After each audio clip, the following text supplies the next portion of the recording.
for them. And so I think that we should, now is the time to be resolved, to show resolve, to stick with Ukraine. Ukrainians are not worried about this, by the way. I mean, there's all kinds of commentary coming out of Ukraine with their typical sort of humor.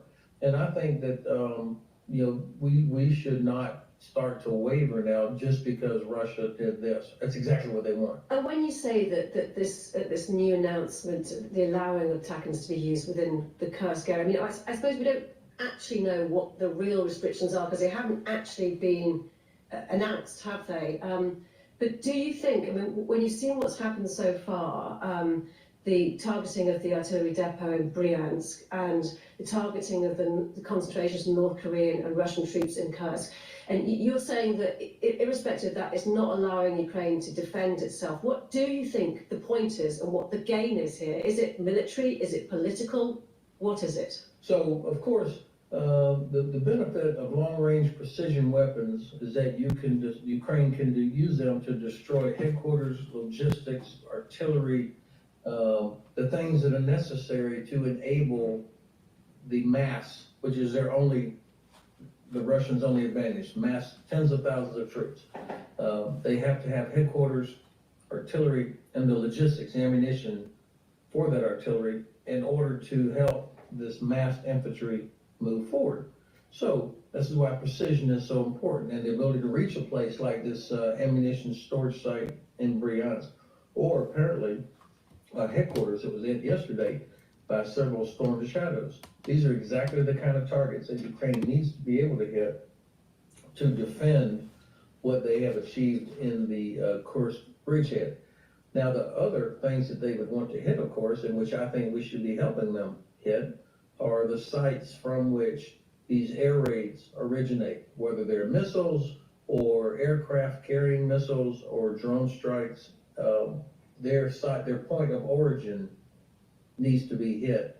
In other words, as General Breedlove says, it's better to kill the archer than try to intercept all the arrows.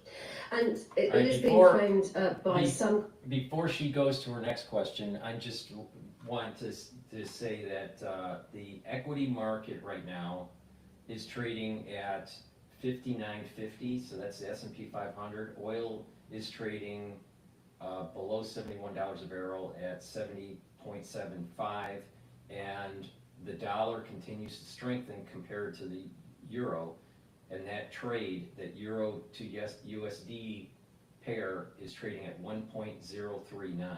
So dollar strengthening, there is a strengthening of oil, and the equity market, right now is trading at 59.52. Again, I still have a target of 5,800 or 6,000 for the S&P 500 by year end. VIX is trading at 1644. So the ones that are, I'm doing an experiment here. This is all live. So the ones that are on the larger channel see just a video. The ones on the other channel on YouTube can see the dashboard. It's all live. Previous recordings, it was a morning recording that I posted later. So this is an experiment. I apologize if there's some hiccups to it. The ones that are watching the dashboard, someone said that it was hard to hear. Hopefully you can hear me better. Just chime in just to test the audio, because again, this is a whole new setup, and I'm still tweaking it. Maybe I have to speak a little louder. I'm not sure. So just chime in the chat box just to make sure that you can hear me for the ones that are watching the dashboard version. Okay, with that, I'm gonna go and continue on with Times Radio. Commentators, as a move by President Biden in the last weeks of his presidency to do something, to be seen to do something, perhaps also to hand something for when the new Trump presidency takes over that could potentially be used in any kind of negotiations as some kind of leverage. Do you see it that way at all? I think there's two or three things that are at play here. I have been frustrated all along, as have many others, that the administration did not do more sooner to help Ukraine to be more decisive instead of this very, very gradual approach, sometimes referred to as escalation management. And look where we are. All it has done is actually prolong the conflict. So I think now that President Biden is looking for an opportunity to try to do as much as he can in the last 2 months to clear the decks of everything that's already been approved, get that out, get that delivered, and policies such as allowing Ukraine to be able to defend themselves more effectively. And I do see this as basically a gift from the Biden administration to the incoming Trump administration, because that means when President Trump shows up, capabilities will be at a higher level than they have been. And then it's up to Mr. Trump. He can change it back, he could cancel it, or he can leave it in place, because actually he will have enormous leverage over Vladimir Putin from day one. I mean, he can say, hey, look, we're gonna stop, we're gonna block your ability to ship oil to China and India, which is what pays for Russia's war machine. We haven't done that yet. Or he can say, I'm gonna give the Ukrainians all the ATACMS that we have, or he can do a lot of things if he wants to. So I don't think anybody knows what Mr. Trump actually intends to do. I think it's I think he doesn't have to look up to Putin anymore. I mean, he's coming in at a level feeling very confident from the election, and he can see that the Russians are in big trouble. And what do you think is at stake in Kursk? Will the battle there and whoever holds it by Christmas be critical for any negotiations that take place in 2025? Well, for sure, this is something, I think one of the objectives of the Kursk counteroffensive was to create a dilemma for the Kremlin. That to have Ukrainian soldiers occupying a part of Russian territory, especially a part that's named Kursk, is significant because they can't just ignore it. And I think it's going to end up being a place where a lot of Russian troops and North Korean troops end up getting killed. Perhaps they'll eventually eliminate this bridgehead at some point. The deadline has already been missed twice, and Putin established a third deadline, I think January 20th, which is the U.S. inauguration, to have it done by then. I imagine the Ukrainians will hold on to it as long as they can, as long as it's worth it for the purpose of having something in hand when it does come down to negotiating time, if we're headed there. We hope you're enjoying today's episode of Frontline. Don't forget you can also now listen to Frontline in podcast form. Just search for The World in 10 from wherever you get your podcasts, where you can also hear daily analysis of the biggest stories relating to war and defence. And we'll put a link to The World in 10 in the description below. Just want to ask you about Vladimir Putin's signing off of his new nuclear doctrine. Okay, before we go with that, let me, this is disorganized today because this is a big experiment to do this dual live thing. Please go to my store and help support my work, help support your health. And I offer some great products to do that. We're in the cold season, and it's really important to start stocking up on structural nanosilver drops. So get a couple bags for your household. I suspect that there may be an increase in cases in December or January. I don't want to get into too much detail, but I just think that there will be additional cases. Right now, compared to last year, influenza and our wonderful 2020 crisis is less this year compared to last year, all right? But I suspect that there's going to be a blip up of cases. So at work, at school, in your home, you're probably going to start seeing people getting sick. It's better to prepare now before that happens, all right? But I think in December, January, we may see a pulse of an increase, but nothing major, nothing where you got to be scared of. But just be prepared, all right? And to be prepared, you can get these structural nanosilver drops. I have it in honey and lemon. I have it in cherry and in blueberry. So just get a couple bags for your household. The moment you have that irritation, take it right away. At work, at school, at home, whatever. The whole point is to take it right when you start having that irritation. And you need to do that so you mitigate further infection. So please go to my store, the-studio-reykjavik.com, and get a couple bags for your household. It's really important. The threshold for a nuclear attack by Moscow, which coincided with the use of the ATACMS in Russia. I think I know what you're going to say about it. You can say it anyway, but I'm really interested to know whether that kind of rhetoric, if you take it as, you know, saber rattling to push back and scare countries from supporting Ukraine more, for example, perhaps Germany, and be more cautious. I mean, how is that going to pan out? First of all, do you accept that? And is it having an effect? And then secondly, when Donald Trump comes in as president, do you think we're still going to hear that same kind of rhetoric? Well, these are great questions.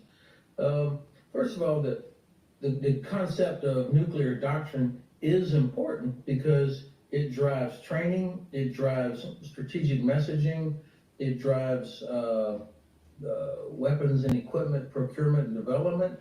And Putin, even though he is a total autocrat, he also has a domestic audience. And there are a lot of people in Moscow that were clamoring for do more, lower the threshold, show that we're tough. So he actually, I think, part of this is aimed at that domestic audience to show that he still is the tough guy. I'm very interested of what the relationship will be between him and President Trump after January the 20th. Putin has actually been pretty quiet.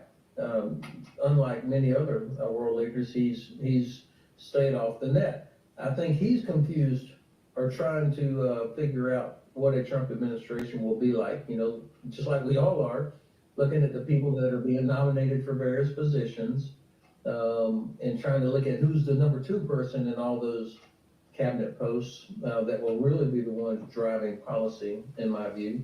So I think he's probably having to deal with the uncertainty of Donald Trump right now. In terms of the appointments that we know that his choices so far, Donald Trump as president, or president-elect for now, what can you read into how policy will be adapted or pursued or developed for Ukraine? Well, of course, I have my great hope for the administration actually lies in the Congress. The senior Republican leadership is by and large pro-Ukraine, pro-NATO, pro-transatlantic. And I think that they will be in a place that they could actually moderate or influence U.S. policy towards Ukraine, U.S. policy towards Russia. That's certainly what I am anticipating. I think they'll be able to convey that, look, don't turn your back on Ukraine. This is important for us. It affects our economy. It affects how China views our will. All of these things. So that's what I'm counting on, is the Congress to play a role. Now, obviously, from the campaign, Vice President-elect Vance was a very, very harsh critic of Ukraine. Elon Musk, other people that are advisors or friends of the president also were that. But the Secretary of State nominee, Senator Rubio, is very pro-Ukrainian. I think that Congresswoman Stefanik, who will be the U.S. ambassador to the UN, reasonable. So I'm less worried there. What's going to be interesting to see is when these nominees do go before the Senate for confirmation hearings. And of course, the administration would like to avoid some of that. But this is going to be a test for the Senate to fulfill their constitutional duty, or do they forfeit power? And of course, the election of Donald Trump has raised questions in Europe as to how it will continue to support Ukraine should the US want to stop doing so. Which European leaders do you think, and are you looking to be the most persuasive towards the president when he comes into his job? I think that there's kind of a shift of the center of gravity of security and defense in Europe that's moving towards the east. And it would be leaders like Alex Stubb from Finland, Donald Tusk from Poland. I think Prime Minister Meloni from Italy is a real force. And I believe that after the elections in Germany in February, we're going to see Friedrich Merz as the new Bundeskanzler. I think he will change the trajectory. I want to just pause what he's saying and go in. So I want to pause what he's saying and go to Bloomberg. They're talking about the holiday movie season starting to may slow. So especially the cable networks, both of them getting about 50 to 60% of revenues from those cable TV networks. So it's going to be interesting to see exactly what happens, but there's absolutely no denying that that business is extremely challenged. We're seeing about 8 to 9% of yearly TV subscriber losses. So something has to be done, and the general expectation is that there is going to be quite a bit of M&A activity on the street, considering especially this Comcast spinoff. Maybe I'll dust off my Rolodex and get back in the game. Yeah, and you think it also gets better because you have a different administration, so it's Yeah. easier to kind of push I think through. so from a regulatory perspective, because that's the FCC, the Federal Communications Commission, as well as the other just competitive folks like FTC and DOJ. Geetha Ranganathan, thank you so much. We appreciate it. As always, Geetha is our go-to voice, one of the leading media research analysts on Wall Street, talking about going to be some pretty good movies coming up if you're into that thing. I'm into that thing. Yeah, I think Well, so. because in my local theater, they have like really amazing food, Ah, and they do like table service to your seat, nice. and they do like special drinks, like based on the shows. Like it's super fun. And that'll cost you per ticket? Well, I just bought 3 tickets from around $2 for $56. Okay. And it's not, Fees. It's a whole thing would be like It's a whole it'd be thing. like $130 for 3 people to have dinner and have a food Okay, all right, that's how you roll, and some Brooklyn. drinks. This is Bloomberg. all right, before we go back to Times Radio, please go to my store and help support my work and your health by getting the great structural nano silver soaps that I have. I have oatmeal spice. I also have charcoal tea tree and peppermint and lemongrass. So please go to my store, get the structural nano silver soaps. They're very high quality, way better than the other stuff that's out there at the grocery store by Procter & Gamble or Unilever. So please help support my work and your health by getting the structural nano silver soaps. I apologize for, this chaotic thing that's going on. But this is an experiment to do 2 streaming live different formats. And hopefully it's turning out okay. it's sort of that tier of leaders that if they come together could probably make a compelling case to a Trump administration that, look, don't turn your back on us. We still need an American nuclear deterrent, particularly since none of those 4 countries have nuclear weapons, unlike UK and France. But they all or 3 of the 4 are investing heavily in defense. Italy will soon be one of the biggest spenders on the continent. So they could compel or convey to the president, don't turn your back on us, but we will pick up a lot of the slack on Ukraine, but we still need American leadership. Obviously, Prime Minister Starmer is always going to have will be at the front of the line or close to the front of the line when it comes to people that the Americans turn to. But I have to say, he doesn't come across as someone that could lead the rest of Europe, perhaps. And President Macron also seems to be in some his own domestic challenges, and so that's why I feel like the center of gravity is shifted to the east.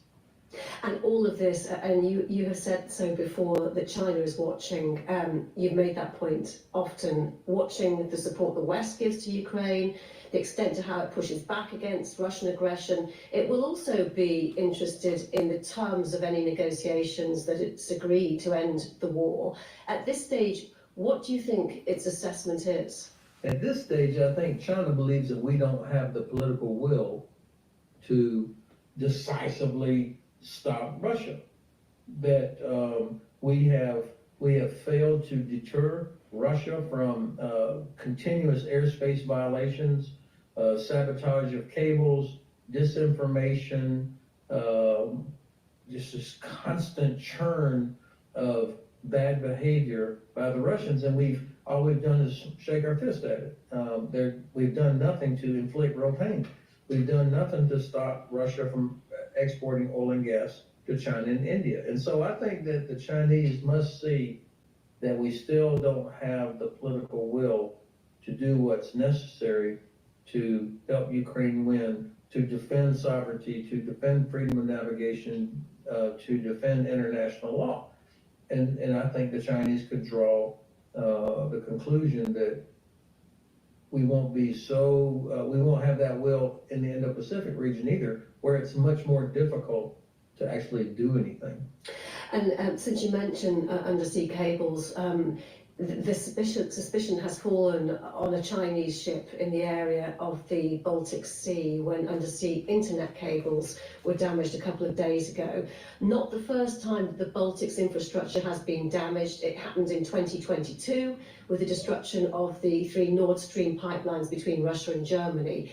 It's really important, though, isn't it, to find out who or what was responsible for these kind of incidents, because, otherwise there's never any accountability, there's plausible deniability, and I'm just wondering how that is possible and how you do it. You can point the finger with credibility when you've got one part of the world saying black is white and the other side saying white is black. Well, there are other incidents where the cable between mainland Norway and Svalbard Island was also cut.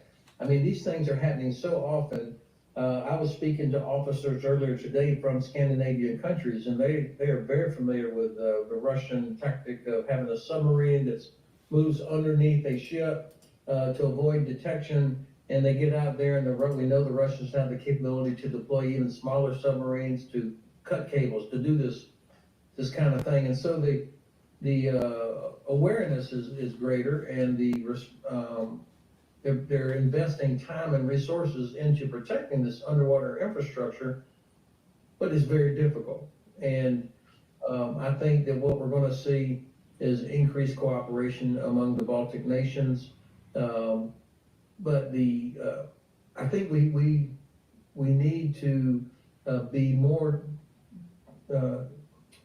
We need to be tougher in our accusation. This is not a criminal court where you've got to have, incontrovertible evidence that it was Russia or that it was China. The fact is, one of those two is associated with every one of these things. Now, I was impressed. Reports yesterday that the Danish Navy went out and approached the Chinese ship. I heard today, I can't confirm it, that the Danish Navy actually boarded this ship. This is what we need, is for allies in the region to be willing to take those kinds of steps, to hold them accountable.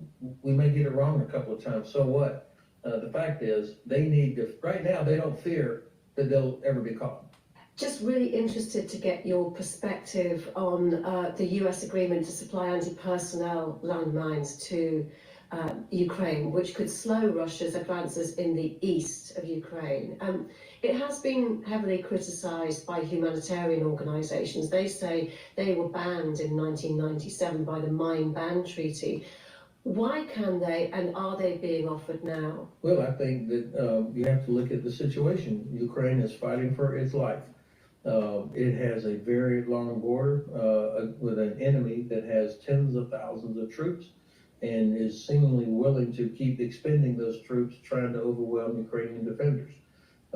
I think this is entirely a legitimate use of a weapon to defend themselves against Russia. And I think that the biggest concern about various types of landmines is that if they stay in the ground forever, or if there's a high dud rate or something like that, that you end up creating a real safety hazard for farmers, for children. All true. It's absolutely true. There is a danger to that. There's no denying that.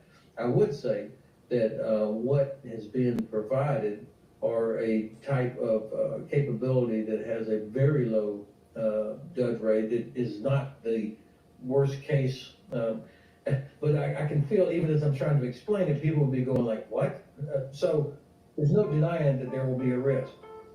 But at this point, this is where you say that the greater importance is helping Ukraine defend itself against Russia and its unprovoked attack. And you know, it's 1,000 days since February the 24th, 2022. Before I have her continue on, I have activated the spaces on X, so you can call in live and tell me what you think is going on in Ukraine, or with the economy, or with Trump and the nominations, or Congress. All right? So to do that, go to X, go to my feed, and you'll be able to see, it's called Telemetry Episode 29 live stream call-in. So you can call in if you want, and give me your take on what's going on in the world.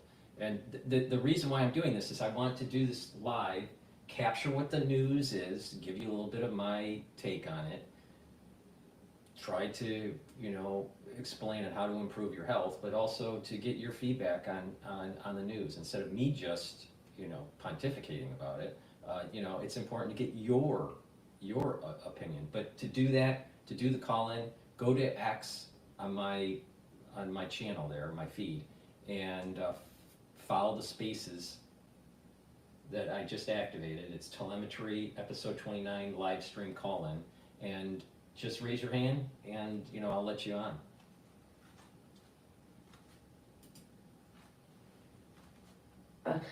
This week, it was an opportunity to reflect on the devastation and suffering that's been caused in all of those days. 1 million people have been killed and wounded, and I was listening to a young woman the other day on the streets of Kyiv, and putting it bluntly, just saying that everybody knows somebody who's been killed or who's been maimed by this war, and you don't just get, you can't get it unless you're actually living through this. And in Russia itself, the Times newspaper, it's reporting that Russians are turning to alcohol, and that they've had a record 1.84 billion litres of vodka being sold between January and October this year. Now, you can say that they're not comparable, those kinds of suffering, but it does look like everybody is losing right now. Well, yes, in a way, I can see why you would say it like that, but I would not say the Russians are turning to alcohol. I mean, they're pretty famous for that having been a part of their lifestyle and culture for a long time. Nonetheless, the biggest loser will be the country that fails to defend itself, and for us who don't help Ukraine defend themselves. This war started 100% because Russia invaded it. This was unprovoked.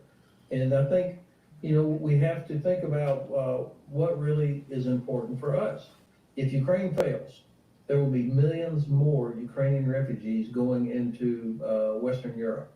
If Ukraine fails, the continued disruption of grain and oil and gas shipments will continue to affect prices in UK, in the US, and across Europe. If Ukraine fails, you could end up in a situation where NATO countries come face to face with Russia, which means a broader war. And if Ukraine fails, it will be because we allowed it to fail. And the Chinese will say, okay, the West does not have the political will to defend what it claims is so important.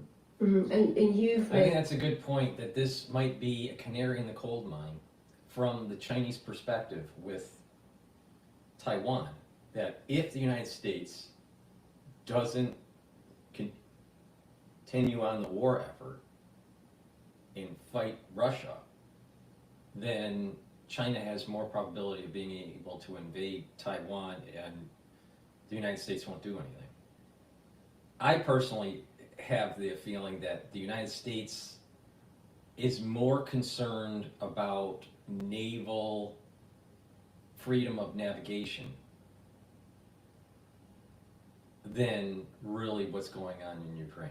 So whatever happens in the Pacific Theater, I think we're going to be a little bit more steadfast in protecting Taiwan.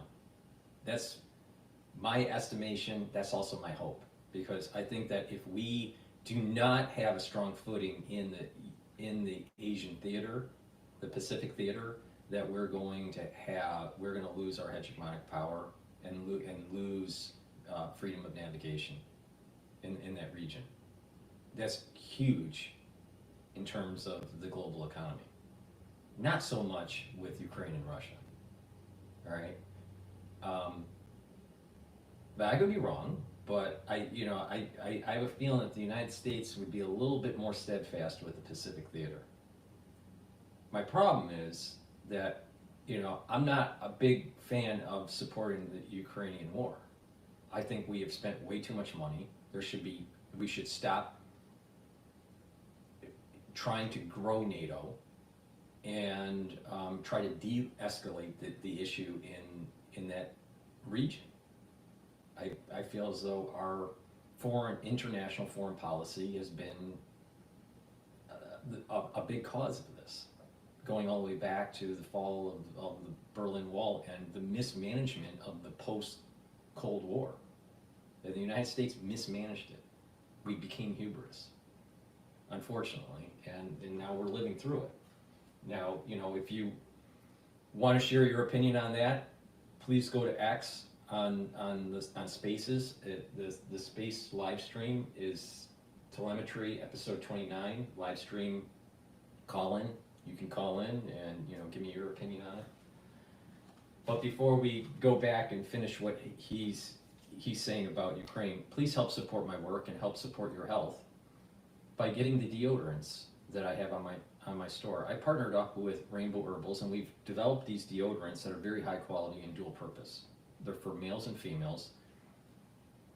The deodorant here is the citrus version, and I also have one in peppermint, lavender, and tea tree.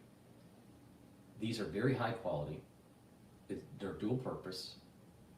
They help to detoxify your body, but also you use them as a deodorant, all right?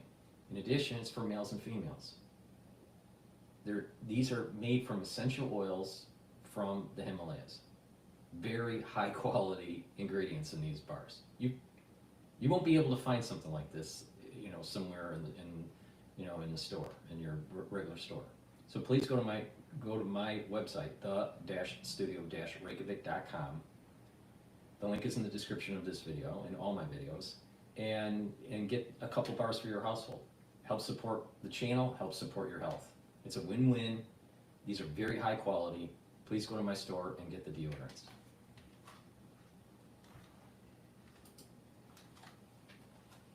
Point that the real date is more than 6,600 days since Russia invaded Ukraine in 2014 with the annexation of Crimea. That was when you were Commander US Army Europe.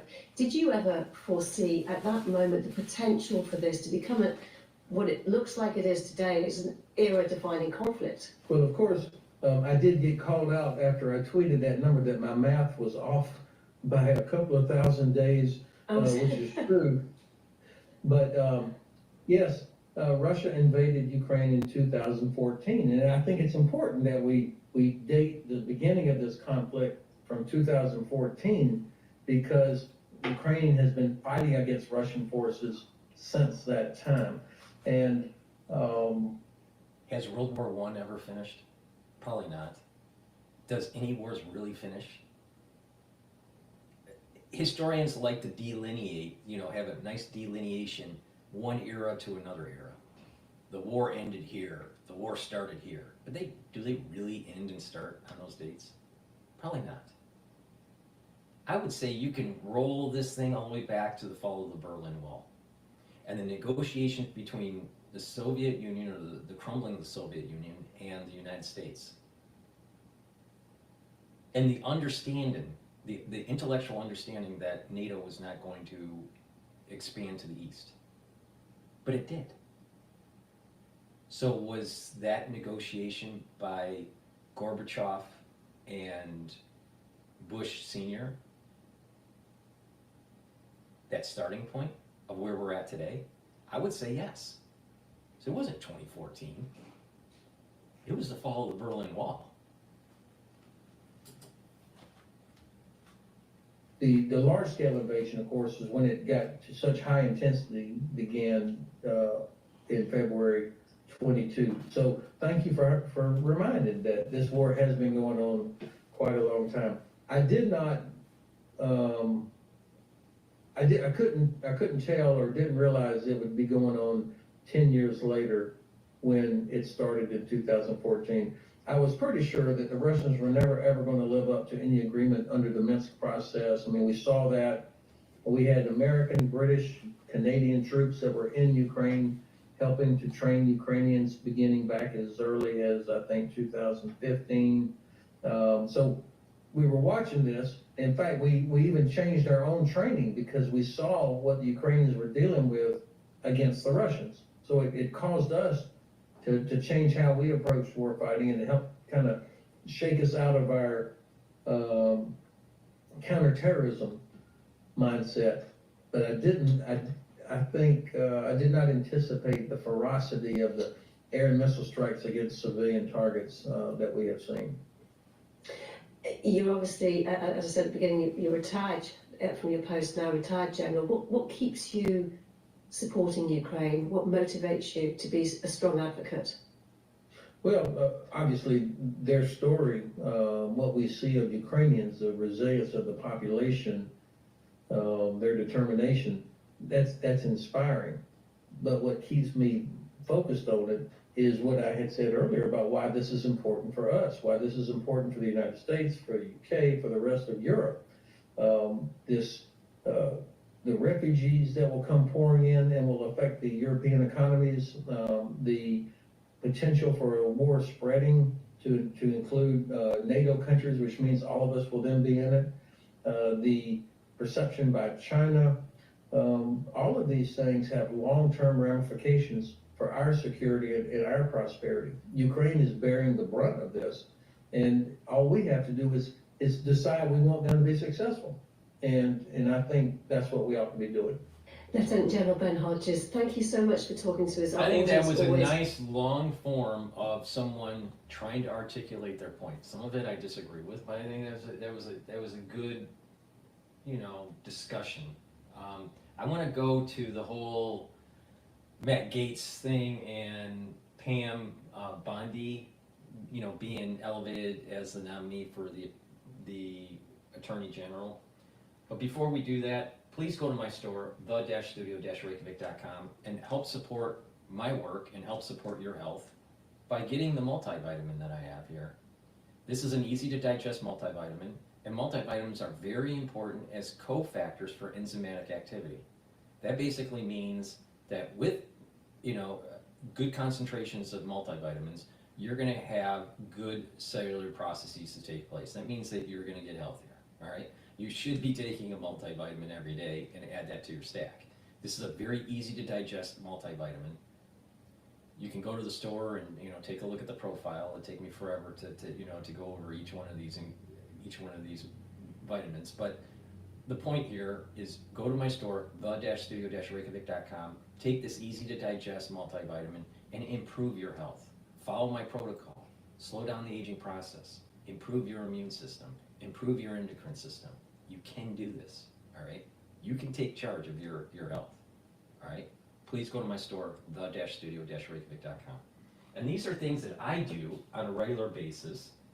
And it's also, that learning process going all the way from when I was 16 years old to, the ripe old age of 52.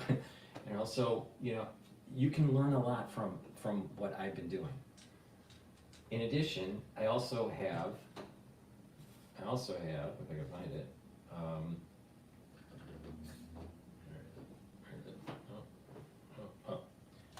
probiotics. Probiotics are really important. I have two types. I have a powdered version, which I take with my lunch. There's a little scooper, you just mix it with your food, or you can mix it with filtered water. and a VeggieCap version. This VeggieCap version, you know, is you know, easy to take, you know, to work or whatever, and you know, you don't have to mix it with food or with water. But I have different customers and they prefer different ways of using it. So get the probiotic powder version or the VeggieCap version. But they're both very high quality. And it's important to take probiotics. Why? You need probiotics to reset your gut biome so it reduces inflammation in your gut. And by reducing inflammation in your gut, you're reducing the chances of leaky gut syndrome. You're reducing chances of creating an environment where your mucosal lining is smaller, shorter. And when you have a short mucosal lining in your gut, you can get sick quicker. And mutations can happen in the crypt in your gut when there's high inflammation and your mucosal lining is poor. So having a good gut biome is going to protect your gut. It's going to improve your metabolism and improve the communication between your gut and your liver. Your liver detoxifies your body, and it also helps with metabolism. And it creates lots of different chemicals and that your body needs. In addition, your gut also communicates with your brain. And depression can be associated with poor gut health. Mental acuity can go down if you have poor gut health. So you want to, gut health is a major point where you need to boost and improve, and you'll start noticing your hair is better, your skin, your nails, your eyesight, your mental acuity, your metabolism. It starts in the gut. So please go to my store, the-studio-reykjavik.com, and get the powdered probiotic or the VeggieCap version. Take it every day and you're going to start noticing a difference. But when you take other stuff with this, called a stack, and you follow my anti-aging protocol and longevity protocols, you're going to start noticing your energy levels are getting better, you're thinking faster, you're soaking up free radicals better, your metabolism is better, you have more lean muscle, and what's going to happen is that you're aging slower. But it takes some time and some diligence, but it can be done. Please go to my store, the-studio-reykjavik.com. All right, with that said, let's see what CNN has to say about Pam Bondi.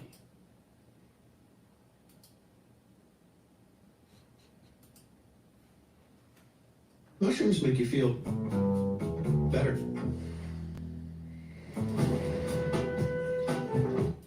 Former personal attorney previously to Donald Trump, Jim Trusty, is here. And Jim, what do you make of what Ellie just brought up there? I mean, you obviously represented Trump previously, but you also ran the Justice Department's organized crime section at one point. Do you think having multiple people who previously represented Trump at the top layers of the Justice Department is an issue? Not particularly. I mean, look, there's a couple of things. The Attorney General position, which I view as a very, very important position for the country, you know, from being around criminal justice for 35 years, from being at the department for 17, you know, I view it as a critically important job where there's a great need for independence and competence. But historically, you had a president that picked his brother. More recently, you had a president whose AG said, I'm his wingman. So this idea that they're going to be thoroughly, perfectly independent is always a little bit of a myth. You do want a strong personality, somebody that will stand up for what's right. I'll tell you, my criteria, though, drifts from where you guys are. What I would say is, number one, the president clearly wants somebody who's willing to throw a grenade under the tent. You know, somebody who is going to blow up the politicized culture. And I'll tell you, I think that's right. I think they need someone who's going to go in and... That's exactly what we need, and that is exactly what Trump wants to do. He wants to put people in these positions to restructure the DOJ, to restructure the national security state, to restructure the Pentagon, restructure these agencies, because they've been growing. They just, anyone that's been in corporate America, you know, going all the way back to the 80s, have probably, you know, saw many restructurings in your life, right? With corporate restructuring, layoffs, and the company grows and then shrinks, and the industry grows and shrinks, right? Same thing with the government. Why does the government keep on just growing? It needs to be restructured. It's time for MBAs to get in there and start, fixing stuff. Make it more efficient. Don't have as many people wastefully employed in these agencies. And we're going to have a more efficient government. It's going to cost less, and it's going to do more for the people. But what's happening is that you have individuals that are part of this national security state that's been inculcated throughout their whole career on what to believe when they go to Kennedy School at Harvard, all right? They're told what to believe, and then they get into the Pentagon, and, they have a certain mindset. The bear is always bad, right? And we have problems internationally because of it. But these individuals that are being brought up in these schools, in poli-sci, in elite schools, they get into government, they get into politics, they become lawyers, and what happens is that they just keep on, trying to have those agencies more powerful, and emergencies happen like 9/11 or the crisis in 2020, and there's this agency overreach, and it never goes back. Have we gone back to a pre-9/11 day? No, we haven't. Why? Didn't we kill the bad guys in the Middle East? Oh, we didn't. We didn't get the job done. Oh, why, General? Well, see, all the risk is socialized, right, with these agencies. All the risk is socialized. That the individual, the society has to pay for their mistakes. But when they really lose the war, when the general loses the war, he doesn't get court-martialed. There's no clawback on his pension. He doesn't get demoted. He may get fired by the president, but that doesn't happen that often, but it could happen. But what happens is they go through the revolving door, because all they care about is making sure that they're trying to shepherd a defense package that will allow them to work on a board or be a consultant and make tons of money after they retire as a general. We need to stop that.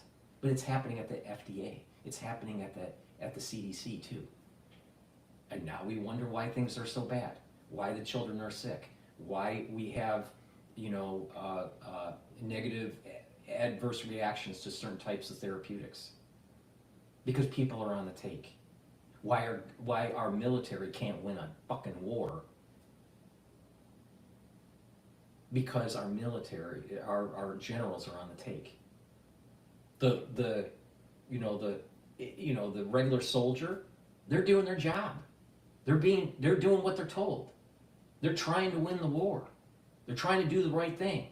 But their generals, they don't care.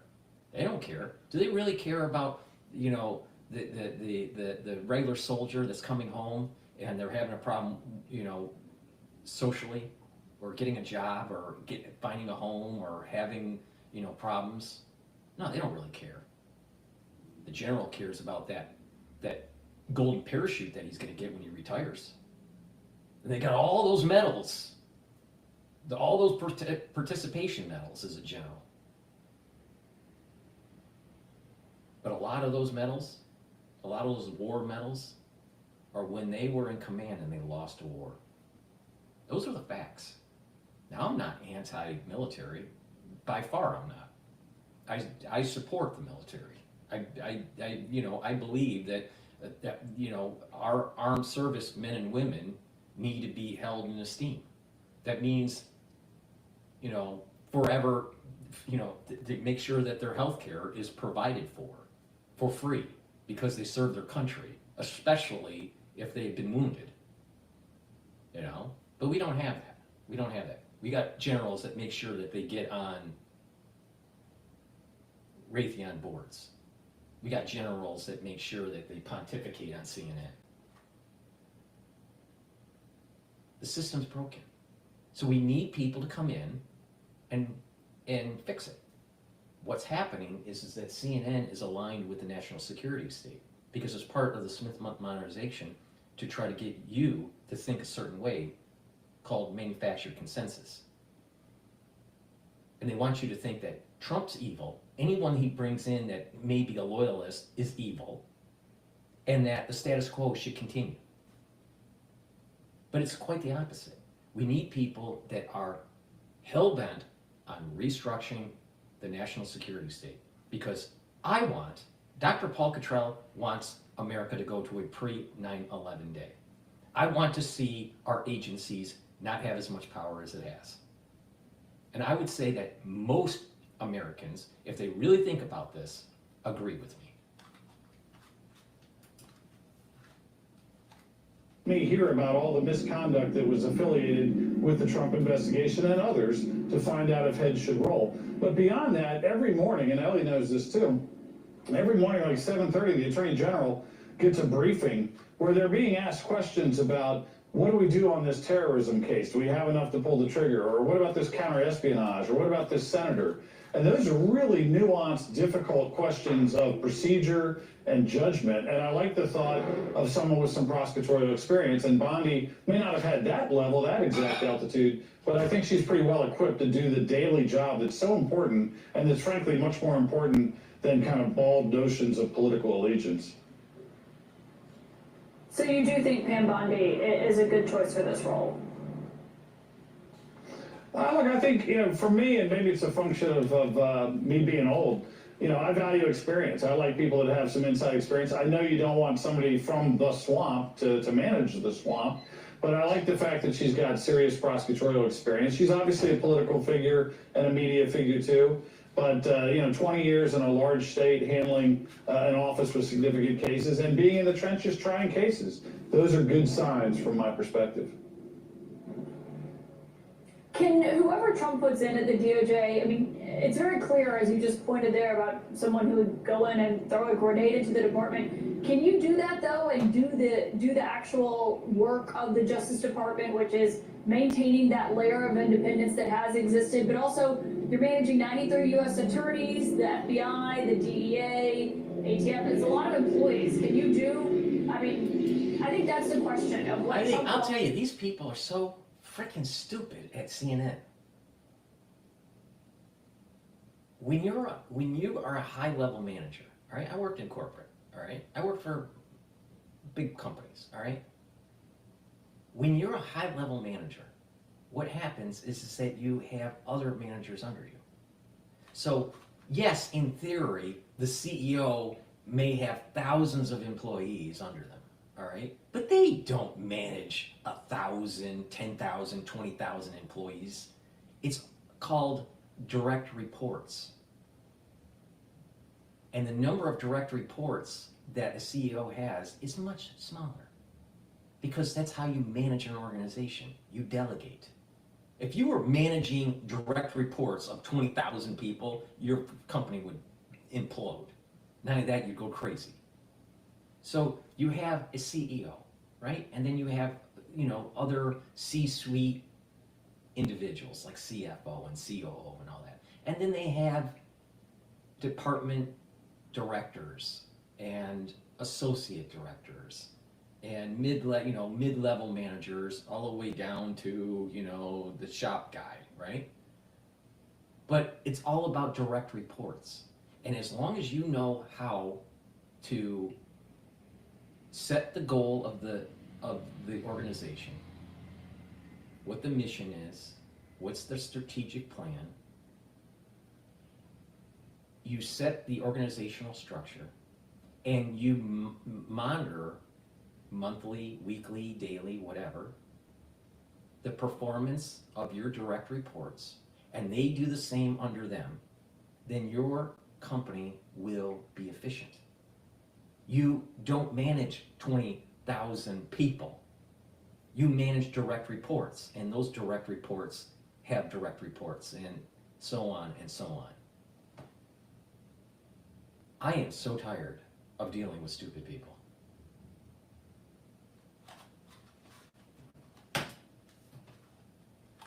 What the DOJ requires in a leader.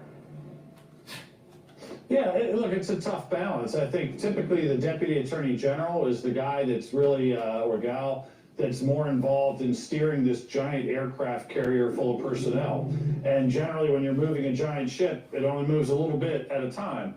And obviously you have AAGs, the people that run things like the criminal division, civil division, that also have important managerial roles on kind of the day-to-day operations and the judgment calls. But again, the Attorney General himself or herself is going to be asked to make some really difficult calls, maybe ones we don't hear about for years. And I think that thankfully, I suspect that her temperament and her experience can serve her well in that position. Todd Blanche, John Sauer, Emil Bove, Will Scharf, and now Pam Bondi, all people who have represented Trump in some form that are going in. You also represented him. Would you take a job in the administration? You waiting by the phone? I'm not waiting by the phone. I don't know what's left. Dog catcher? I mean, maybe. I'll give it some thought. Look, I'm happy doing what I'm doing. I enjoy doing what I'm doing. I enjoy having a good relationship with a former client. We still get along, and I still am very happy for him in terms of persevering the lawfare that offended me and that caused me to even testify in front of Congress about it. So, I think changing DOJ is something that is conceivable. It is something where the culture can be changed. And it might take a lot of time and a lot of fighting, but it's worth pursuing. Former Assistant U.S. Attorney Ellie Honig. Ellie, Pam Bondi is not a household name. So they're switching to a new person here that they're going to interview. Please go to my store, the-studio-reykjavik.com. Help support my work and help support your health. Take my advice. Follow my lead. I'll lead you to the right path to boost up your energy levels, improve your immune system, slow down the aging process. All right? There's no panacea.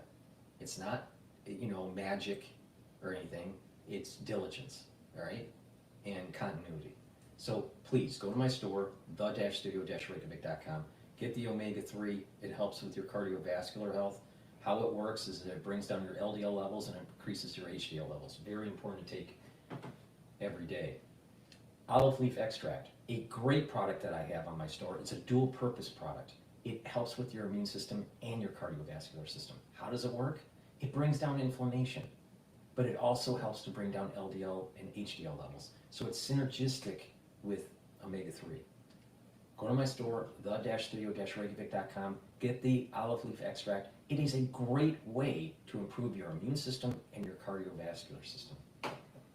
Lignans, extremely important to help with improving your immune system, and it is synergistic with olive leaf extract.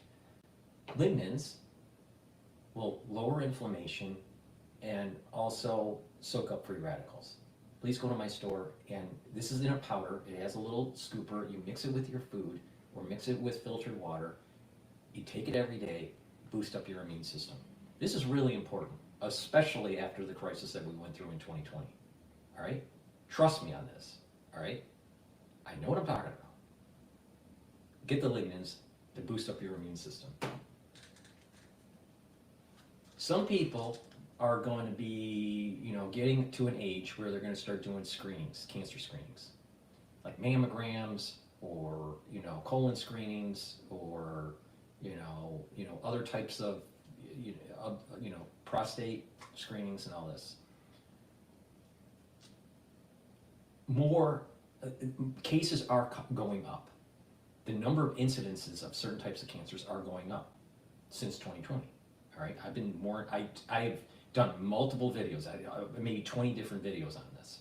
All right, I don't just say it. I show the CDC incident numbers.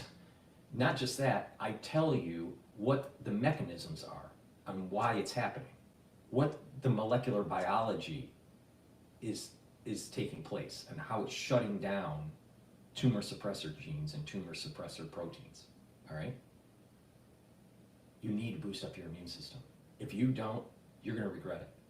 Now, it's your choice. But if you choose not to do something and something bad happens, don't be surprised that it happened, because you should have taken the advice of others. Because I've seen it happen. All right? You need to pay attention. I'm telling you how to mitigate it. There's no panacea, there's no magic bullet, but the point I'm making is that people's risks for cancers are elevated. You need to start paying attention. So that's, unfortunately, there are so many people out there that don't pay attention to people's advice, especially when it comes to their health. And what happens is that they'll start listening once they start having problems. But by the time you have a problem, then it's much harder to fix. It's like, a mechanic comes to your house and they go, you know what? Let's say it's a neighbor, and a mechanic says, there's something, I hear something with your car is not right. Maybe the timing, or maybe the pistons aren't moving in the engine right. And, if you let me look at it, I can fix it for you for a low cost. And you go, well, it still starts. And, you wait another 2 years and it gets worse and worse and worse. And then all of a sudden the car doesn't start. And you go to the neighbor and go, my car's not working anymore. And the guy goes, you should have listened to me 2 years ago. I could have fixed it for $100. Now you need an overhaul in your engine, and it's going to cost you $6,000. Take that lesson, because that's what's going to be happening to your health if you don't pay attention. Please go to my store, the-studio-reykjavik.com. As we get older, our pancreas doesn't function as robustly, all right? And it's important to supplement so we reduce the load on the pancreas. Digestive enzyme complex helps with that. This will help break down carbohydrates, proteins, and lipids, so you can absorb the nutrients, reduce the stress on your pancreas, and that way, you won't have some of the digestive issues. Right? If you work out, let's say you're young and you're really super healthy, the digestive enzyme complex your muscles quicker. Please go to my store, the-studio-reykjavik.com, and get the digestive enzyme complex. Okay, so let's continue with CNN talking about Pam Bondi being the new nominee for Attorney General. Everyone, obviously those of us in Trump world know her very well. When you look at her qualifications, how does she compare to previous picks for Attorney General? Well, Caitlin, she's way more qualified than Matt Gaetz. Let's start with that. Last week when Matt Gaetz was announced as Trump's original pick, you and I said there's two main things you have to look at: qualification and independence. So on the first of those qualifications, Pam Bondi is, without a question, qualified to be Attorney General. She's been a prosecutor for 20 years in Florida. For 8 of those, she was the Attorney General of the state. That's a very big, very complicated job, and that level of experience is on par with or better than most United States Attorneys General that we've seen over the past 50 years or so. When we get into independence, though, things get a little more complicated. Now, there's nothing wrong or unusual with an Attorney General who shares the same politics and ideology as the president. That's the way these things work. But I think the big problem with Pam Bondi is she was a vocal 2020 election denier. And I think that raises legitimate questions about her independence and her credibility, and I expect that to be a sticking point when she goes in front of the Senate. But I guess the question... If you have an opinion about something and it goes against the national security state, you're evil. Amazing. Has the curve changed? We all know when we were in school, you got graded on a curve in some cases, and it would help you a lot with what ultimately how you scored. Could that be a dynamic here, given maybe 4 years ago or 8 years ago, she would not have been a conventional choice for Attorney General, but in the dynamic of who is being put up for the cabinet now, I think that's a question of whether that changes this. You know what CNN should be saying is that she's a qualified candidate and she's a female. And it's a great opportunity for young females to see that someone, can reach to higher levels of government and do an adequate job. No. But if it was a Democrat that did this and elevated a woman to the Attorney General, it would be all over the news and how important this is for the female establishment and feminism in general. The same thing happened with the Supreme Court. They demonize when the Republicans put a minority into power. But they put a Democrat on a pedestal if they do it. It's crazy. It's crazy. And of course CNN, promotes that crap. I can't stand this news anchor. Absolutely can't stand her. Her voice just gives me a headache.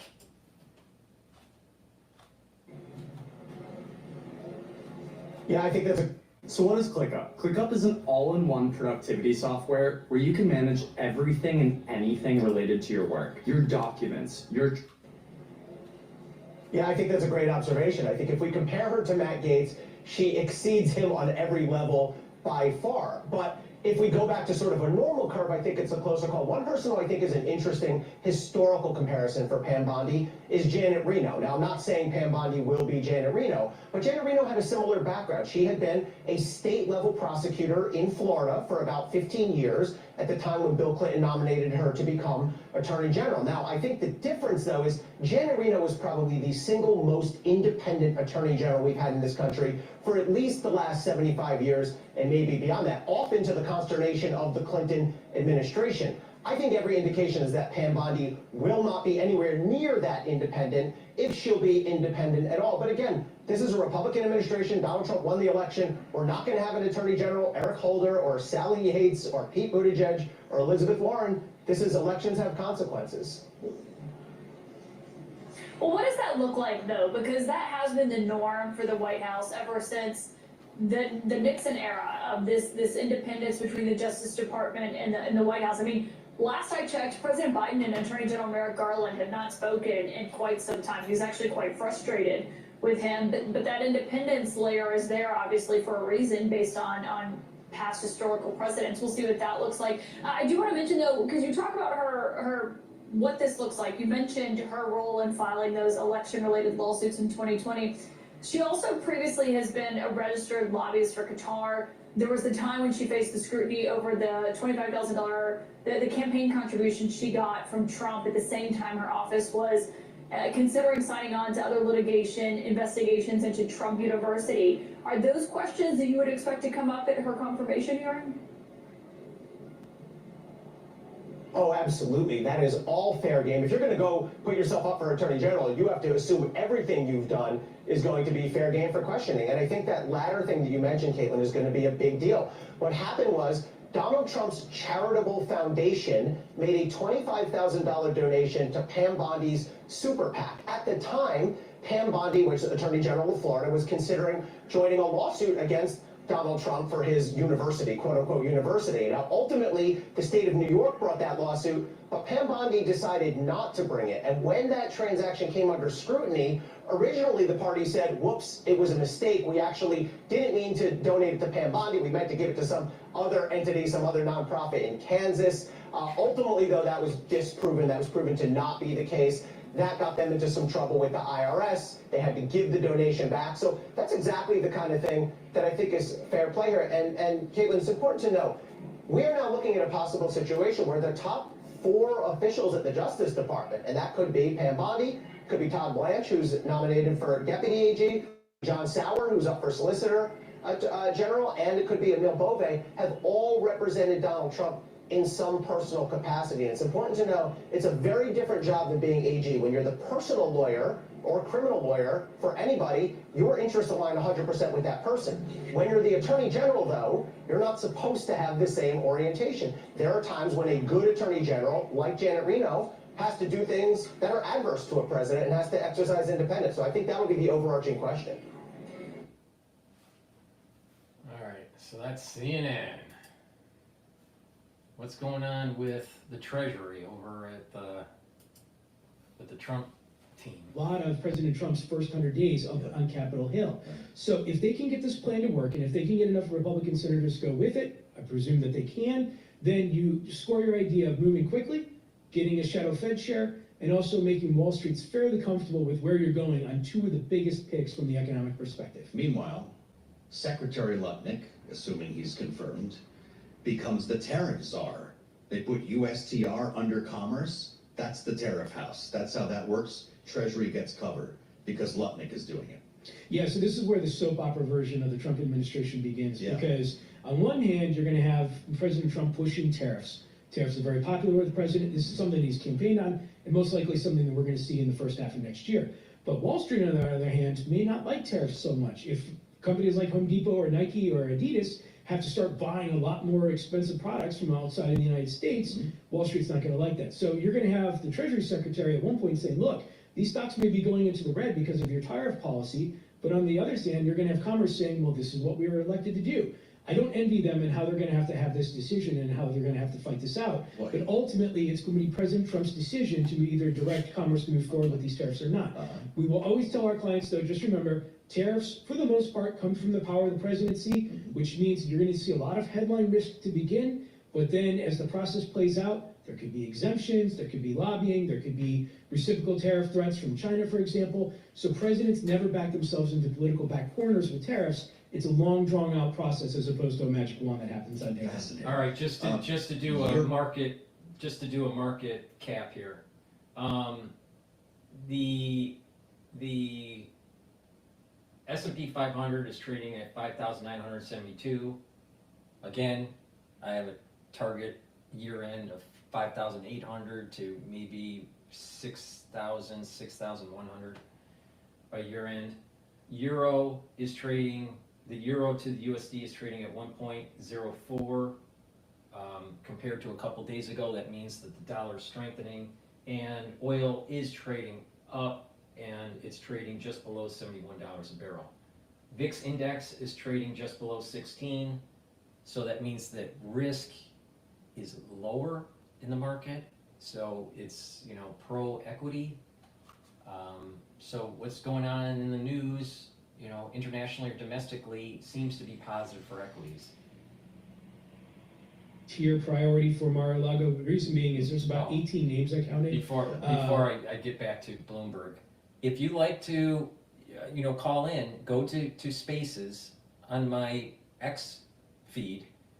It's Telemetry episode 29. Just raise your hand, and if you want to talk about what you think is going on in the Trump administration, or your take on what's going on in Europe, you know, with these ATACMS and the ICBMs that were launched by Russia. That's really not an ICBM, but some sort of new technology that's supersonic or hypersonic. So, you know, please go to Spaces on my feed and raise your hand, and I'll let you talk.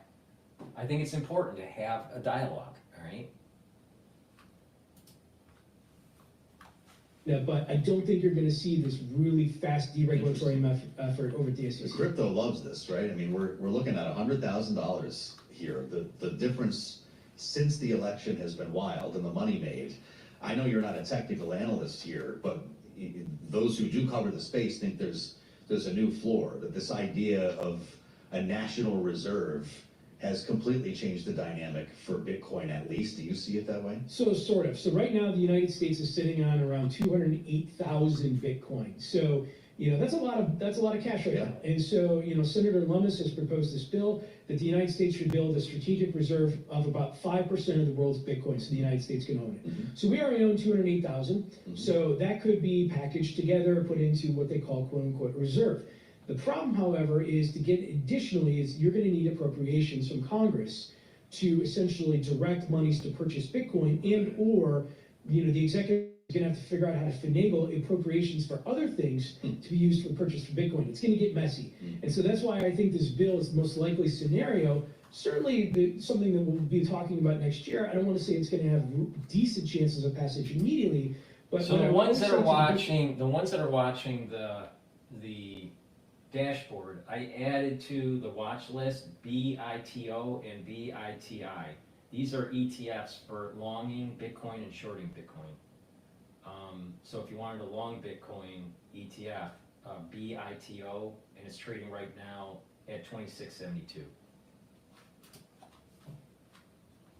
At Bloomberg Intelligence, you're just back from a tour of European capitals because clients want to know what in the world is going on post-election.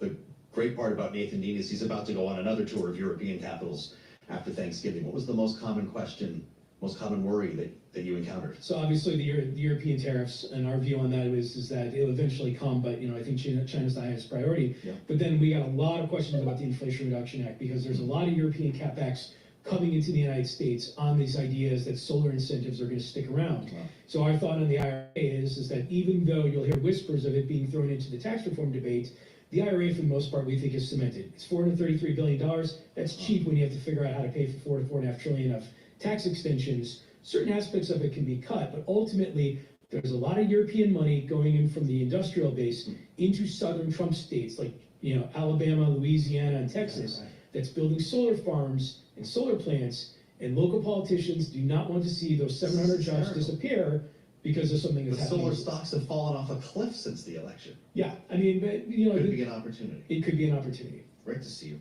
Happy Thanksgiving. Thanks for always being great. That's Nathan Dean, of course, you know that, with his patented fleece vest right here in the flesh. I'm Joe Matthew in Washington. As I mentioned, an important interview ahead. Governor Phil Murphy of New Jersey, as we now assemble our panel. They're with us a touch early, glad to say. Rick Davis and Jeannie Shanzano are with us on the Friday edition. Bloomberg Politics contributors.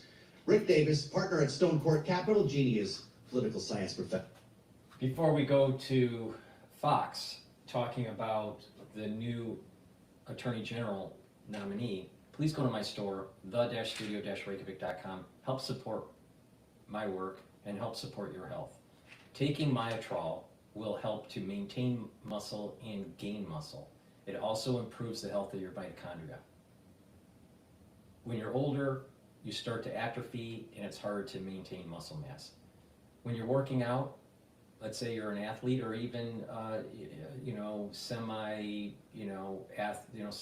or just recreational athlete, taking Myotrol will help get more muscle. You'll have more muscle gain.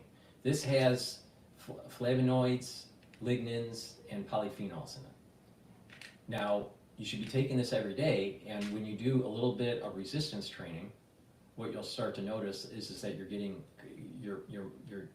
gaining muscle, but also you're maintaining some muscle. A lot of people they start to lose, if they stop working out, they're losing muscle, right?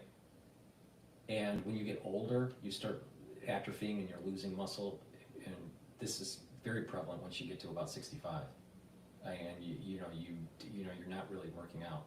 So my advice is, no matter what age you are, make sure you're working out. All right, you don't have to be an athlete, but this will work for you if you are an athlete.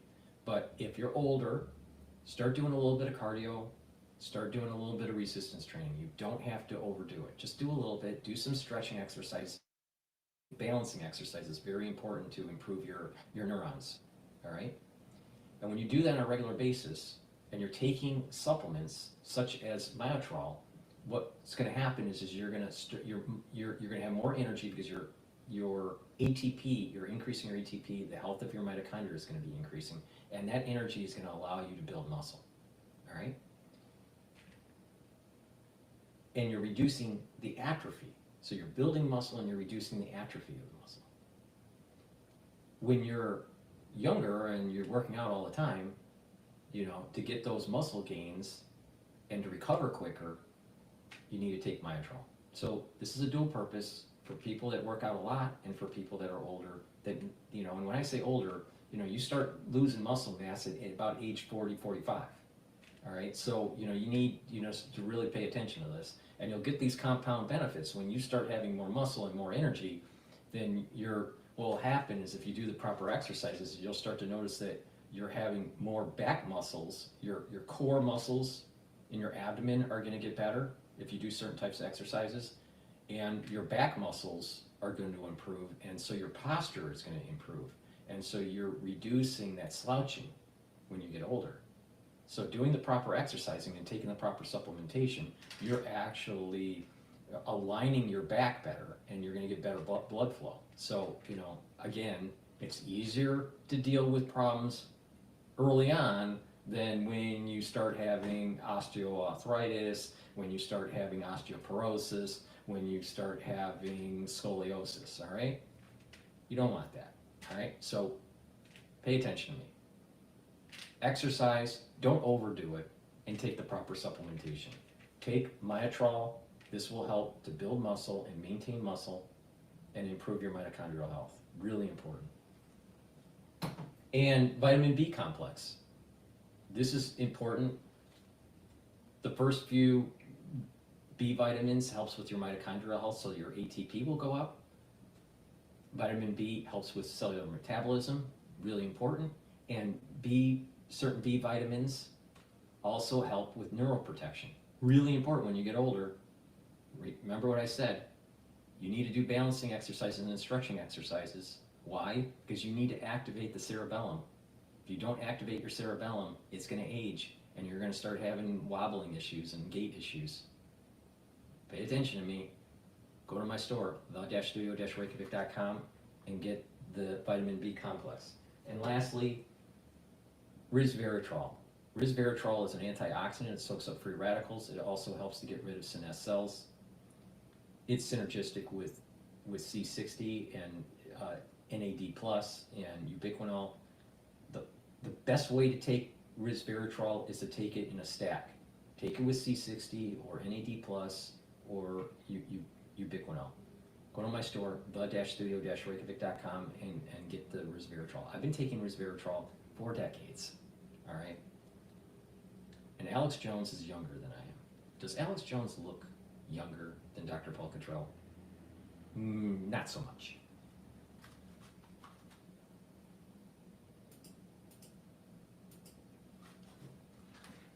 Elect Donald Trump nominating longtime ally and former Florida Attorney General Pam Bondi to serve as Attorney General in the United States in his second Trump administration. This after Matt Gaetz withdrew his name from consideration. Here's Bondi with me on this program back in May. None of these other trials will make it to trial ever, and especially they won't before the election. All of these prosecutors hate Donald Trump. They have a personal vendetta against him. They've been very vocal about it. Some have campaigned on getting Donald Trump. And as a career prosecutor, Maria, if you even have an appearance of a conflict, you get off a case. You recuse yourself from a case. There are safeguards in effect for that. And you put other prosecutors on the case. And here, they have done quite the opposite. Look at Fannie Willis, of course, in Georgia, her affair with Nathan Wade. That case is falling apart. Jack Smith, they have said they've altered evidence in that case. And now I think with the presidential immunity issue out there, none of these cases will get to trial prior to the elections. Joining me now is Wisconsin Congressman Scott Fitzgerald, member of the House Financial Services and Judiciary Committees. Congressman, good to see you. Thanks very much for being here. Your reaction to President Trump choosing Pam Bondi as next AG? Pam's going to be great. I've known her for a number of years, been involved in a lot of different things that certainly I think many members of both the House and the Senate have worked on in and around Pam, both as AG in Florida and at the federal level with the Trump administration, first Trump administration. So you think she'll get confirmed? You think she'll get confirmed then? I do. I think she'll have she'll have the ability to kind of visit those Senate offices, and they'll be able to hear an explanation, I think, of where President Trump wants to go with these agencies that, the 40-some agencies that have run amok over the last 4 years. And Pam's going to be able to deliver that message effectively. She's great. Well, President Trump will also get the chance to hit the ground running on filling two key positions once he takes office. Got Securities and Exchange Commission Chairman Gary Gensler announcing he'll resign on January 20th, the day of Trump's inauguration, of course, while the Federal Deposit Insurance Corporation FDIC Chairman Martin Gruenberg says he'll resign on January 19th. Republicans on the Financial Services Committee recently released a report detailing toxic culture at the FDIC under Gruenberg. Congressman, what can you tell us? Oh, it's been unbelievable. I mean, when he's been before the committee and was forced to answer some of those pointed questions, really no good answers. So yeah, it's FDIC has been a mess for some time. And then you've got Gary Gensler, where it's been chaotic the entire time under the Biden administration with the ESG climate rules. You had SAB 121 that blocked a lot of the banks' digital asset momentum. So there's been a lot of issues in and around both of these guys. And I think the Financial Services Committee is ready to move on. What about FTC head Lena Khan? She's been stopping all the deal flow, right? So you've got SEC Chairman Gary Gensler throwing all these rules and regulations at corporate America and investigating, suing companies. And then you've got Lena Khan over at the FTC stopping mergers. Do you think all of that goes away in a new Trump administration? I do. As a matter of fact, there's enough. So my wife got me this weird new kitchen knife as a Christmas gift. God, I love her. At first glance, one of them looked like a Viking sword. I do. As a matter of fact, there's a number of bills that have been moving both through judiciary and through financial services that do just that. They will help with the Trump extensions on the tax cuts. They will certainly make it easier for merger activity to continue. And then the last thing is just general deregulation, which is something which would be a 180 compared to where the Biden administration is. Absolutely. And Carolyn, Danny, jump in here. I remember when Trump was in his first term and he staged that whole, thing with scissors and cutting red tape and stacks of paper saying, cutting regulation is a beautiful thing. Jump in here. Yeah, Congressman, I think for millions of Americans, part of this mandate in this election was to throw off the yoke of the bureaucracy that was suffocating them as they operated small businesses. And this was after, of course, Kamala Harris claimed to be the champion of entrepreneurship while privately fighting against them. And I know that Trump in his first term, he said for every, I think it was 5 regulations that were introduced, we were going to cut 1 or 2. Do you have any insights into what his plans are with that? Is there going to be a new ratio for every set of regulations that are introduced? Is he going to roll some back? How is he going to, in practice, remove a lot of the red tape that hurts so many Americans? Yeah, one thing I keep continually telling other members is, the blueprint for this is REINS Act, which we've seen at the state levels, which is basically laying out a pathway for us to not only work with the private sector, but what you really need is to get the information from them to say, what are the rules that are in place or have been expanded under this administration that President Trump can come in on day one under executive order and just completely eliminate. I mean, we saw Biden do it, right? You saw him eliminate the Keystone Pipeline within the first week. I mean, those are the types of things that I think we need to be ready to do on day one. And I think most of the chairmen of the committees understand what that long list of rules are, and they need to be eliminated almost immediately. Yeah, and corporate America certainly understands as well. Let's get to the business at hand on a more urgent basis. We're less than a month away from a potential government shutdown on December 20th. Congressman, Speaker Johnson is pushing for a continuing resolution, which would extend the deadline into early 2025 and certainly Trump's second term. The Committee for a Responsible Federal Budget President Maya McGinnis was with me here yesterday. Here's what she said, watch. The first thing is that lawmakers should really pledge that there will be no new borrowing. We're on track to borrow $22 trillion over the next decade. They should make a commitment that other than huge emergencies, they will not pass legislation that would add to the burden. Here is the problem, is that we always have an emergency to give more power to the national security state, to give more power to these agencies, and to spend more money. Let's stop having emergencies. Secondly, I am all for DOGE going in and, getting rid of the deadwood in these agencies, the overspending. They're not doing competitive bids anymore. They're not looking at budget lines and trying to talk to their vendors and bringing down the costs. I mean, there's these cases where there's a congressional hearing, and you have, where someone lifts up a part, that maybe Boeing is providing, that costs hundreds of dollars, yet they could get it at Home Depot for, a few cents. Maybe I'm, exaggerating a bit, but the point here is that are we really spending our money properly? The ones that are taking our taxpayer dollars are wasting it. And so Doge going in and fixing that problem and right-sizing these agencies and cutting through the red tape and cutting through regulation and shrinking down the workforce, I think is a good thing. That we've had a bloated government for a long time, and it's not efficient. It's not helping. You know, if you're a small business owner, a lot of the regulations are hurting you, not helping you. The tax code is just, you need to have a Ph.D. in taxation, to know from year to year what's going on. It's crazy.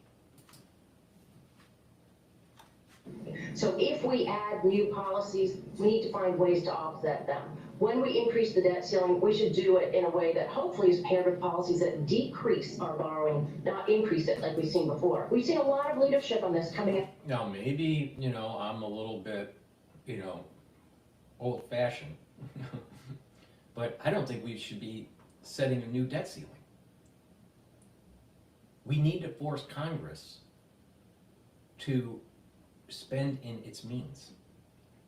And I don't believe in this idea, we're gonna default on our debt and all this stuff. No. You cut spending. You cut spending. If you can't afford it, you cut the spending. Don't just keep on increasing the debt limit. Because what happens is that it wasn't that long ago where the debt per person was, about $60,000 to $70,000. Now, the debt per person is $106,000. That's per person. Now, if you look at it per taxpayer, it's $272,000. That's crazy. $36 trillion in debt? What for? What for? A $4 trillion black hole for 20 years in the Middle East, post 9/11? It's crazy. The House. I'm more worried about the Senate that wants to engage in hand waving and kind of make some of these costs of extending tax cuts or raising the debt ceiling without saving. Congressman, what is the plan going into this next funding battle? Yeah, what Speaker Johnson laid out in conference this week was that there was still a discussion between whether or not that CR should extend till after the first of the year, kind of clear the decks for President Trump so that we could start to implement any type of initiative that he wants to accomplish without the distraction of doing the CR. So compare that to an omnibus, which I think is what many people are very concerned about, because that's what Schumer is going to be pushing for. And the speaker is dug in. I mean, he told members that is not the route that I want to take. But I think you're probably going to know more in that first week of December, because he's going to have to go back into the conference and make that pitch to all the members. We're still operating with just the slimmest of majority, and as a result of that, they're going to have to go member to member and kind of make this pitch and sell whatever they think they're going to be able to get done to make it a good path for President Trump in that first 100 days. Understood. Congressman, it's good to see you this morning. Thanks so much. We're going to transition to Fox Business about attack on the U.S. Russia reportedly threatening U.S. defense base in Poland. But before we do that, please help support my work and help to support your health, boost up your immune system, slow down the aging process. A great way to do that is to take the vitamins that I have on my store, the-studio-reykjavik.com. I have vitamin K2. This is a dual purpose product. This will help with bone health and also your cardiovascular health. And you stack it with D3. D3 helps to absorb calcium. It's a gene expression cofactor, and it will help cells to go into apoptosis if they need to, especially if they're infected. So you stack them together and you improve your health. Please go to my store, the-studio-reykjavik.com. Take K2 and D3 together. Another great stack to improve your immune system and to reduce inflammation is to take turmeric. It's an antioxidant and it'll bring down pro-inflammatory cytokines. Ashwagandha root helps to control cortisol levels and your blood glucose levels. That will bring down the inflammation in your vascular system. When you stack these together, you're improving your immune system and your cardiovascular system. Please go to my store, the-studio-reykjavik.com, improve your immune system and your cardiovascular system by taking turmeric and taking ashwagandha root.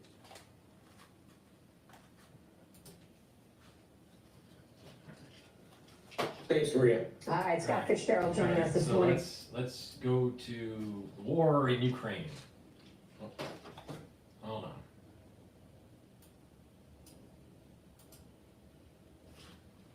Hours after Russia launched a ballistic missile into Ukraine, the Kremlin threatened to attack a new American defense base in Poland with advanced weapons. Victoria Coates from the Heritage Foundation joins me now. Victoria, thanks for being with us. This would be, would it not, a direct attack on NATO? Good to be with you, Brian. Yes, this is deeply concerning. This is a new missile defense base on the. This is what I am saying. I've been saying this for over a year. The deep state wants to create a situation where it creates an emergency situation where they're going to get more power, the national security state. If Russia hits a NATO country, then this whole Article 5 gets kicked in, and there's emergency powers and more, spending, and they will try to clip the Trump administration from restructuring these agencies because we're in an emergency situation. The deep state wants Russia to hit Poland.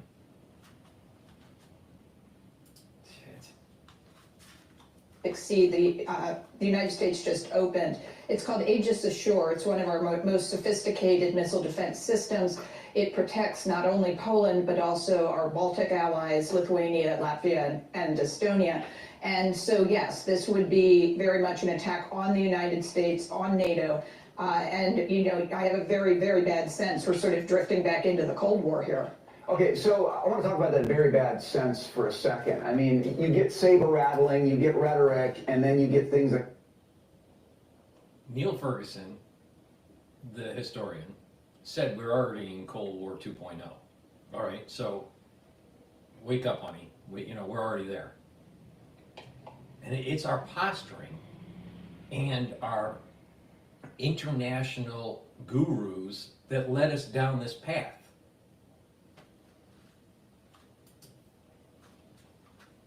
Translate into action. How are you reading the rhetoric from Russia right now?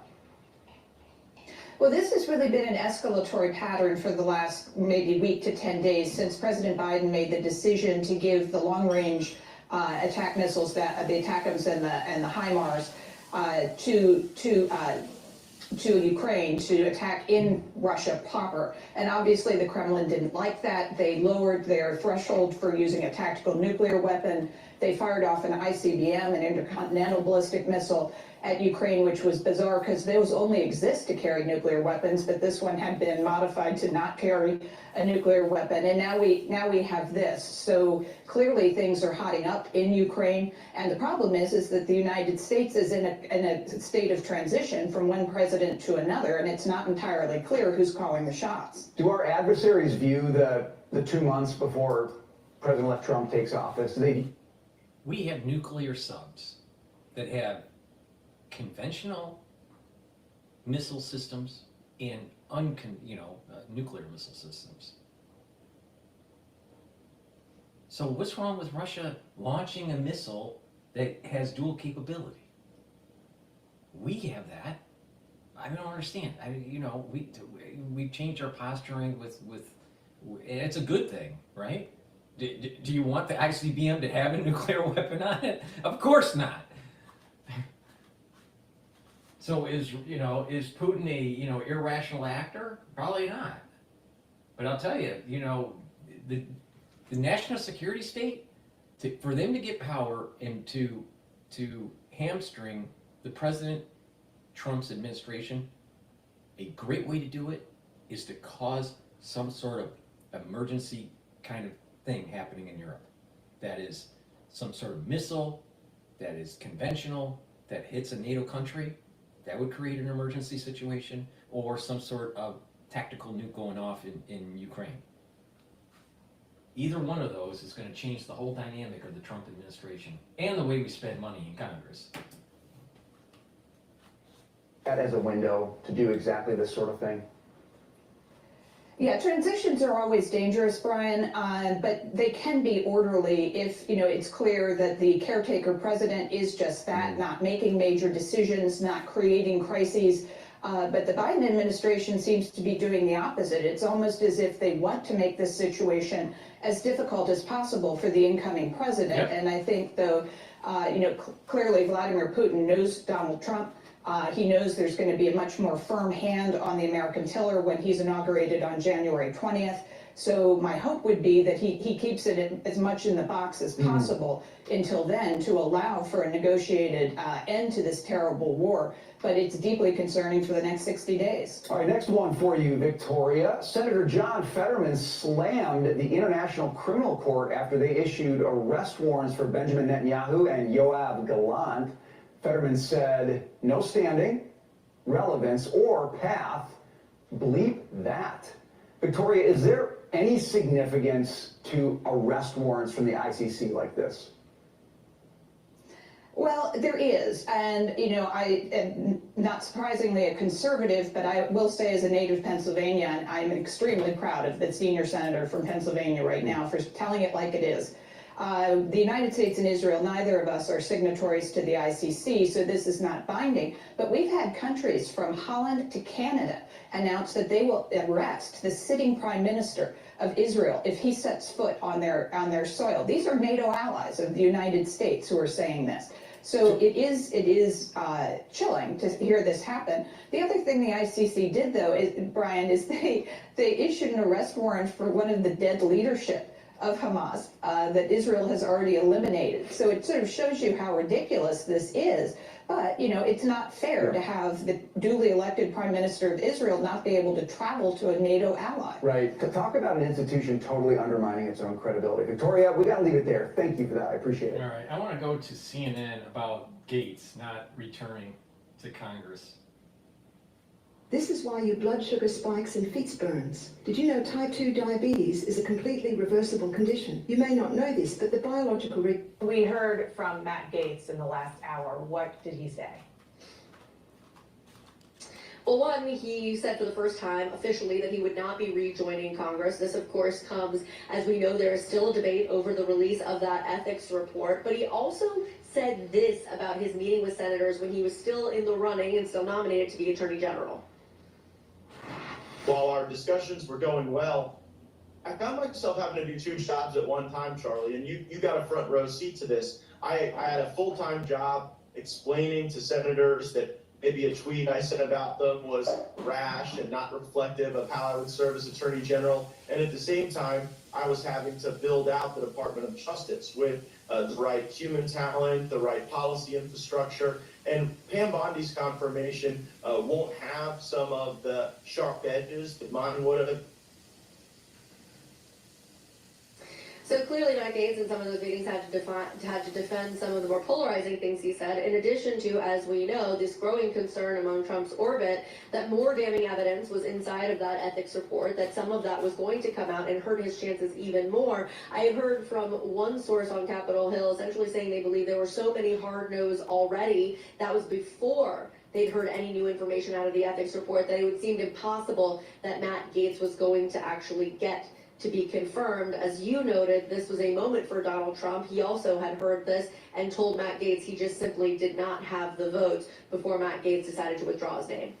All right, Kristen, thank you so much for that reporting. I want to bring in another exceptional group of reporters here. Zolan Kano-Youngs of the New York Times, CNN's Lauren Fox, Nia Malika Henderson of CNN and Bloomberg, and Michael Warren, senior editor of The Dispatch. Happy Friday to all who celebrate. Lauren, I want to start with you because that Matt Gaetz clip is so telling. The fact that he just openly admitted that in these meetings that you were following him around going to over the past few days, he had to confront the fact that he really pissed off a lot of these fellow Republicans in various ways over many years because of his combative style.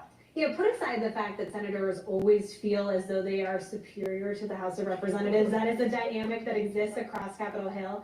The reality is, in these meetings, senators were doing two things. They were trying to educate him about what this process was going to look like, all of the baggage that was going to come out. You heard John Cornyn say very publicly, there will be no secrets here. You also, I had some reporting yesterday that in one of the meetings that a source was in, that a senator actually wanted to know, what do you think your whip count is? The team did not have an answer. Then the senator wanted to go member by member of the Senate Judiciary Committee to walk through what Matt Gaetz had been told by each of them.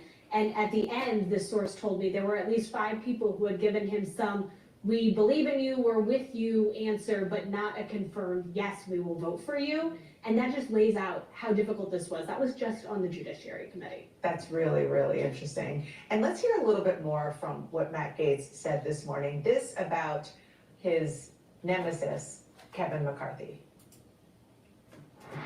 I was dealing with a politically motivated body. They didn't like me because of what I did to Kevin McCarthy. All of them were handpicked by Kevin McCarthy, and they had an axe to grind. So that was going to serve as at least enough of a basis to delay my confirmation as Attorney General. And I could have answered all those questions. I could have engaged in a months-long fact battle, but we don't have months to go through that. We got to have an AG ready to go day one. Obviously, the Senate is not handpicked by Kevin McCarthy. I think he was referring to the people who he was serving with in the House. And when it comes to axes to grind, I think Kevin McCarthy would argue that being ousted as Speaker of the House by Matt Gaetz, that the axe is maybe being held by somebody else. Look, everybody on Capitol Hill had an axe to grind with Matt Gaetz. This is the problem, whether it's the House Ethics Committee or Kevin McCarthy allies or senators. It's interesting that Matt Gaetz sort of went back to that, the establishment is against me, when he had just laid out in the previous clip how it was like a death of 1,000 cuts. He had said something. I mean, Gaetz was a very, very radioactive guy, all right, for the House. But the thing is McCarthy, he wasn't really a Trump supporter. At times he was, but at other times, so McCarthy and McConnell, so McConnell being the Senate leader for the Republican Party, or what they call the minority leader, I think is how they phrase it, and McCarthy, when he was the Speaker, they weren't really pro-Trump. There were times where they were kind of slow walking stuff.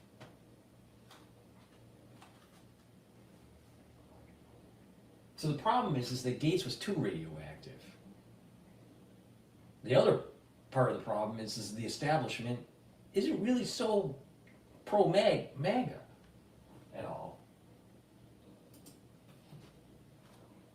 Something to anger just about everybody who could be a potential ally in a tough fight. So were the Ethics Committee allegations, the things that were going to come out in this report, a real problem for him? Yes, but I agree that the reporting is very solid all around, that it was a lot more than just a handful of senators, just the 4 that would have blocked him from getting confirmed. It was a lot of senators, including, I hear, senators who publicly were saying maybe nice things about Matt Gaetz in a way to sort of say, we like the pick from Donald Trump, we have some questions. Those people were even some hard now. This is why I find it, like, in this moment, can we really say that now the Senate is going to be a guardrail against the president-elect, right? Because we're talking about, in Matt Gaetz, somebody who was one of... Why are these talking heads keep on trying to state that we need guardrails? We need guardrails against Trump. Heaven forbid that Trump actually restructures the government where it's efficient, it spends less money, and it's for the will of the people and not against the people. Heaven forbid. These talking heads, I'll tell you, they drive me nuts. Please go to my store, the-studio-reykjavik.com. Get the natto kinase. This is a supplement that I have on my store now. It's fibrinolytic. It will break up clots, but by taking this on a regular basis, you're gonna lower your LDL levels and increase your HDL levels. That will improve your total cholesterol. So taking natto kinase and stacking it with other stuff like omega-3 will help improve your lipid profile and improve your cardiovascular health. Really important. Ubiquinol. This is the best bioavailable CoQ10 that you can get. All right? It's very high quality. CoQ10 is really important for your body, all right? Especially your neurons. So take this ubiquinol. It's the bioavailable, the highest bioavailable CoQ10 that you can get. It's an antioxidant. It helps to increase your energy levels, and it helps to improve the health of your neurons.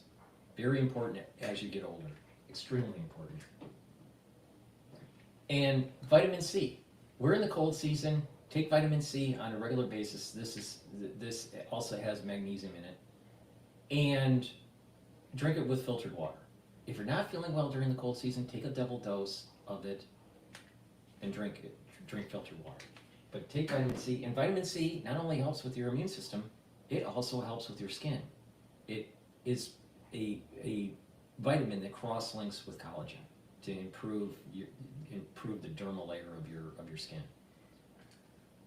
NAC is something that I've added to my stack, my personal stack, to improve my health. Why? Because it boosts up glutathione levels. Glutathione is really important to help soak up free radicals, and this is synergistic with C60. So C60 is soaking up free radicals in one pathway. NAC is soaking up free radicals in a different pathway, and they're synergistic. So take NAC, soak up those free radicals, improve your energy levels. And NAC also helps to reduce anxiety, all right? And put your system more into a parasympathetic system. So NAC, take every day, add it to your stack, and soak up those free radicals. If you notice, with this whole anti-aging and longevity and boosting up your immune system, it's based on 3 major pillars. Structural nanosilver, neutralize pathogens. The second pillar, reduce inflammation, taking things that will lower pro-inflammatory cytokines like turmeric and ashwagandha. And soak up free radicals by taking things like C60 and ubiquinol and NAC. And lastly, NAD+. Extremely important. Why? Boosts up energy levels, helps to repair DNA damage. That happens a lot when you get older. And it's also helping with the health of your neurons. Synergistic with ubiquinol and synergistic with NAC. Have you seen a common theme here? By taking certain types of supplementation, you can actually improve the major systems that are typically associated with aging. And if you start early, you'll get the compound effect where you are slowing down the aging process and boosting up your immune system. And your neural health is going to be improved. Very important. Because you don't want to be like a talking head on CNN, right? Because they have a lot of neurological damage. If not the most unpopular Republicans in Congress amongst his own party. So the fact that this was blocked, it's tough to say at this point whether or not, whether the Senate now will actually, establish sort of a check on the president. This was the easiest to push aside. That's right. But it is a misreading on Trump's part, right? He put Matt Gaetz up there. He presumably thought he had a shot. Maybe he thought he could sneak him in there with a recess appointment.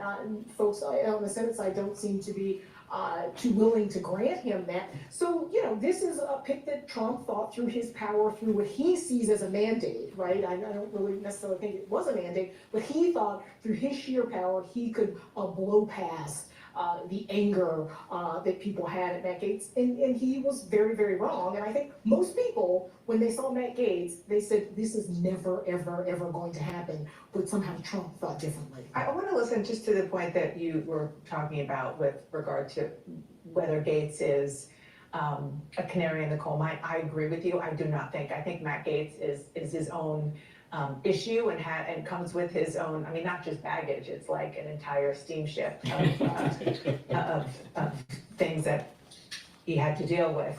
Listen to Steve Bannon, who has been using, since he got out of prison, using his podcast to gin up the MAGA base and try to send messages to Team Trump. In that Senate right now, they're thinking, hey, we got him. He's the Bannon and these guys, they talk big. All hat, no cattle. They come up here, their first guy, the golden boy, the guy, the Gaetz, the guy. He's the lead guy, the lead tank, he's the guy. Boom, gone. Suck on that. How tough are you guys? Well, we're going to have to prove we're pretty tough. I keep saying, you back off of these things, they're going to roll you. I think that, senators, one of the strategies that perhaps they're deploying right now is to not publicly go up against Trump, but to, in these meetings, very privately make clear to nominees that have potential baggage, this is going to be an issue. And just to remind you, there's a public hearing, there's questions for release, there's answers that you have to give us in writing. Everything is going to happen under oath. Are you and your family ready to do this? And I think that that is sort of a very clever way for Republican senators to thread that needle. And so I think the reporting around what members are telling these nominees in private meetings is so important right now. Yeah, and do you think that regardless of Matt Gaetz being his own kind of in his own, a category of his own, there are other nominees, Pete Hegseth, who has some issues, and he clearly has shown that he wants to fight, but is this the kind of conversation that senators are having with him?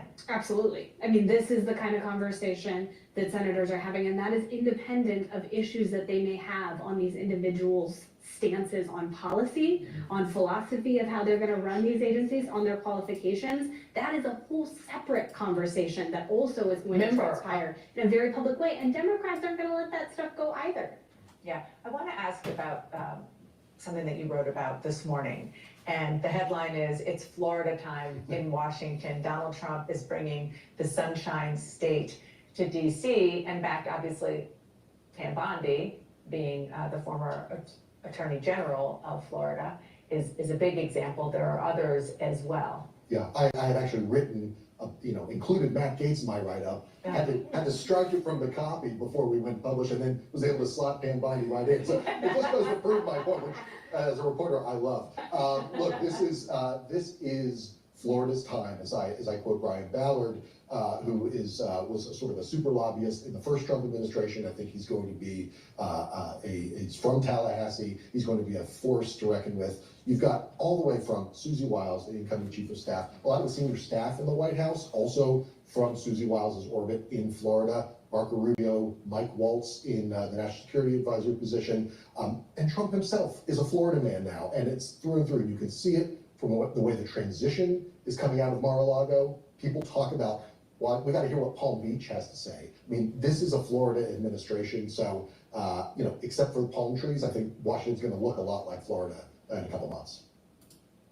All right, so I'm going to go to Fox Business, and they're talking about how Senator Ray and Mayorkas were not showing up to the annual public hearing.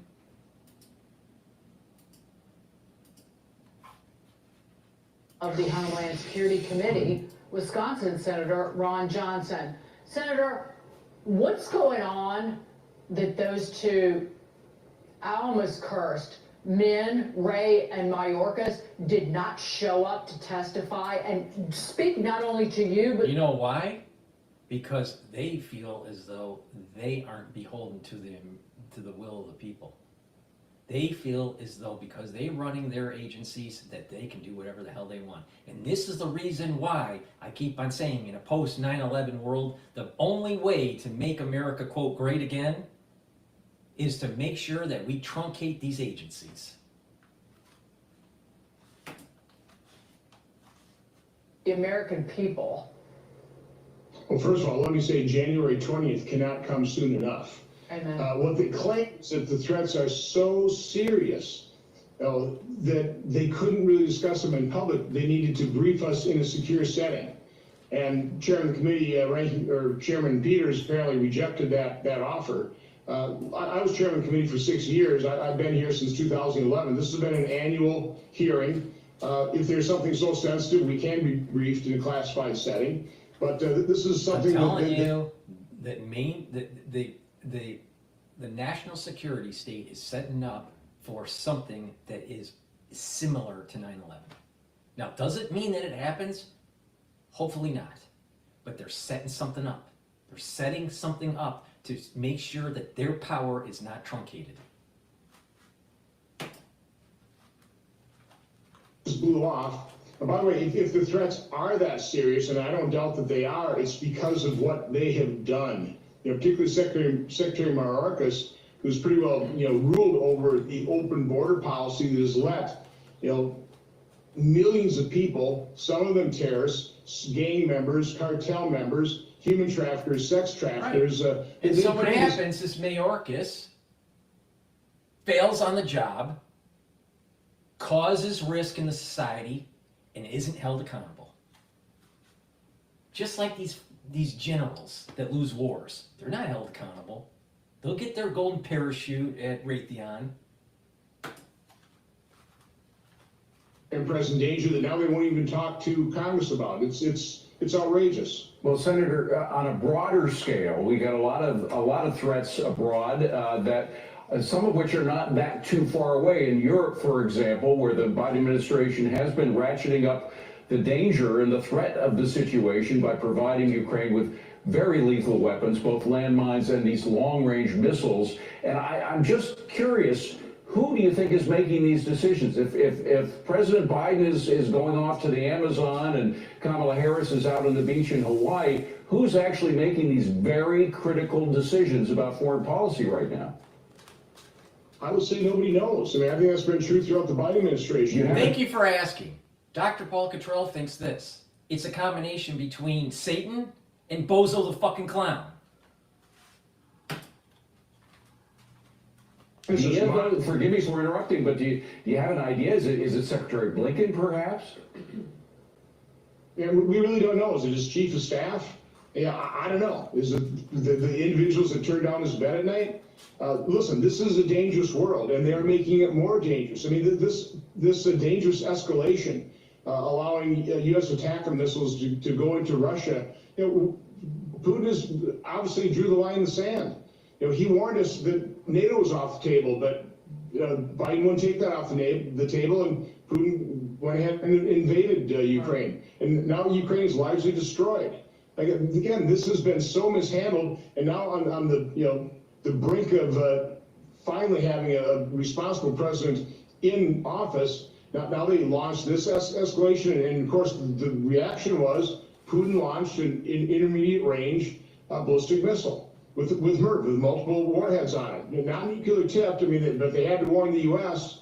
Because that's the type of missile that could be mistaken for a nuclear weapon. I mean, this is dangerous territory, and for what purpose?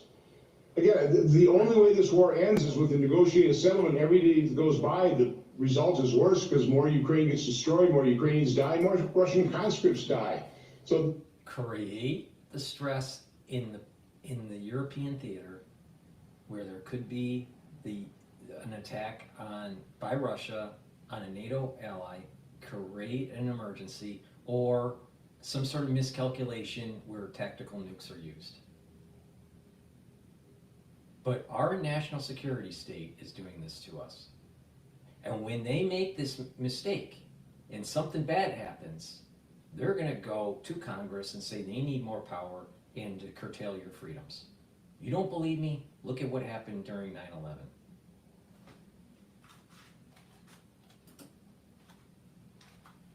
This war should have ended, never should have been started, should have ended within weeks when they were negotiating a settlement, but Biden blew that up as well. By the way, again, we have some breaking news, Senator. Get this, Senator John said, Bob Casey has conceded. So the recount is ongoing right now. It's expected to end in the Commonwealth of Pennsylvania next Wednesday. There are multiple counties who have already finished the recount.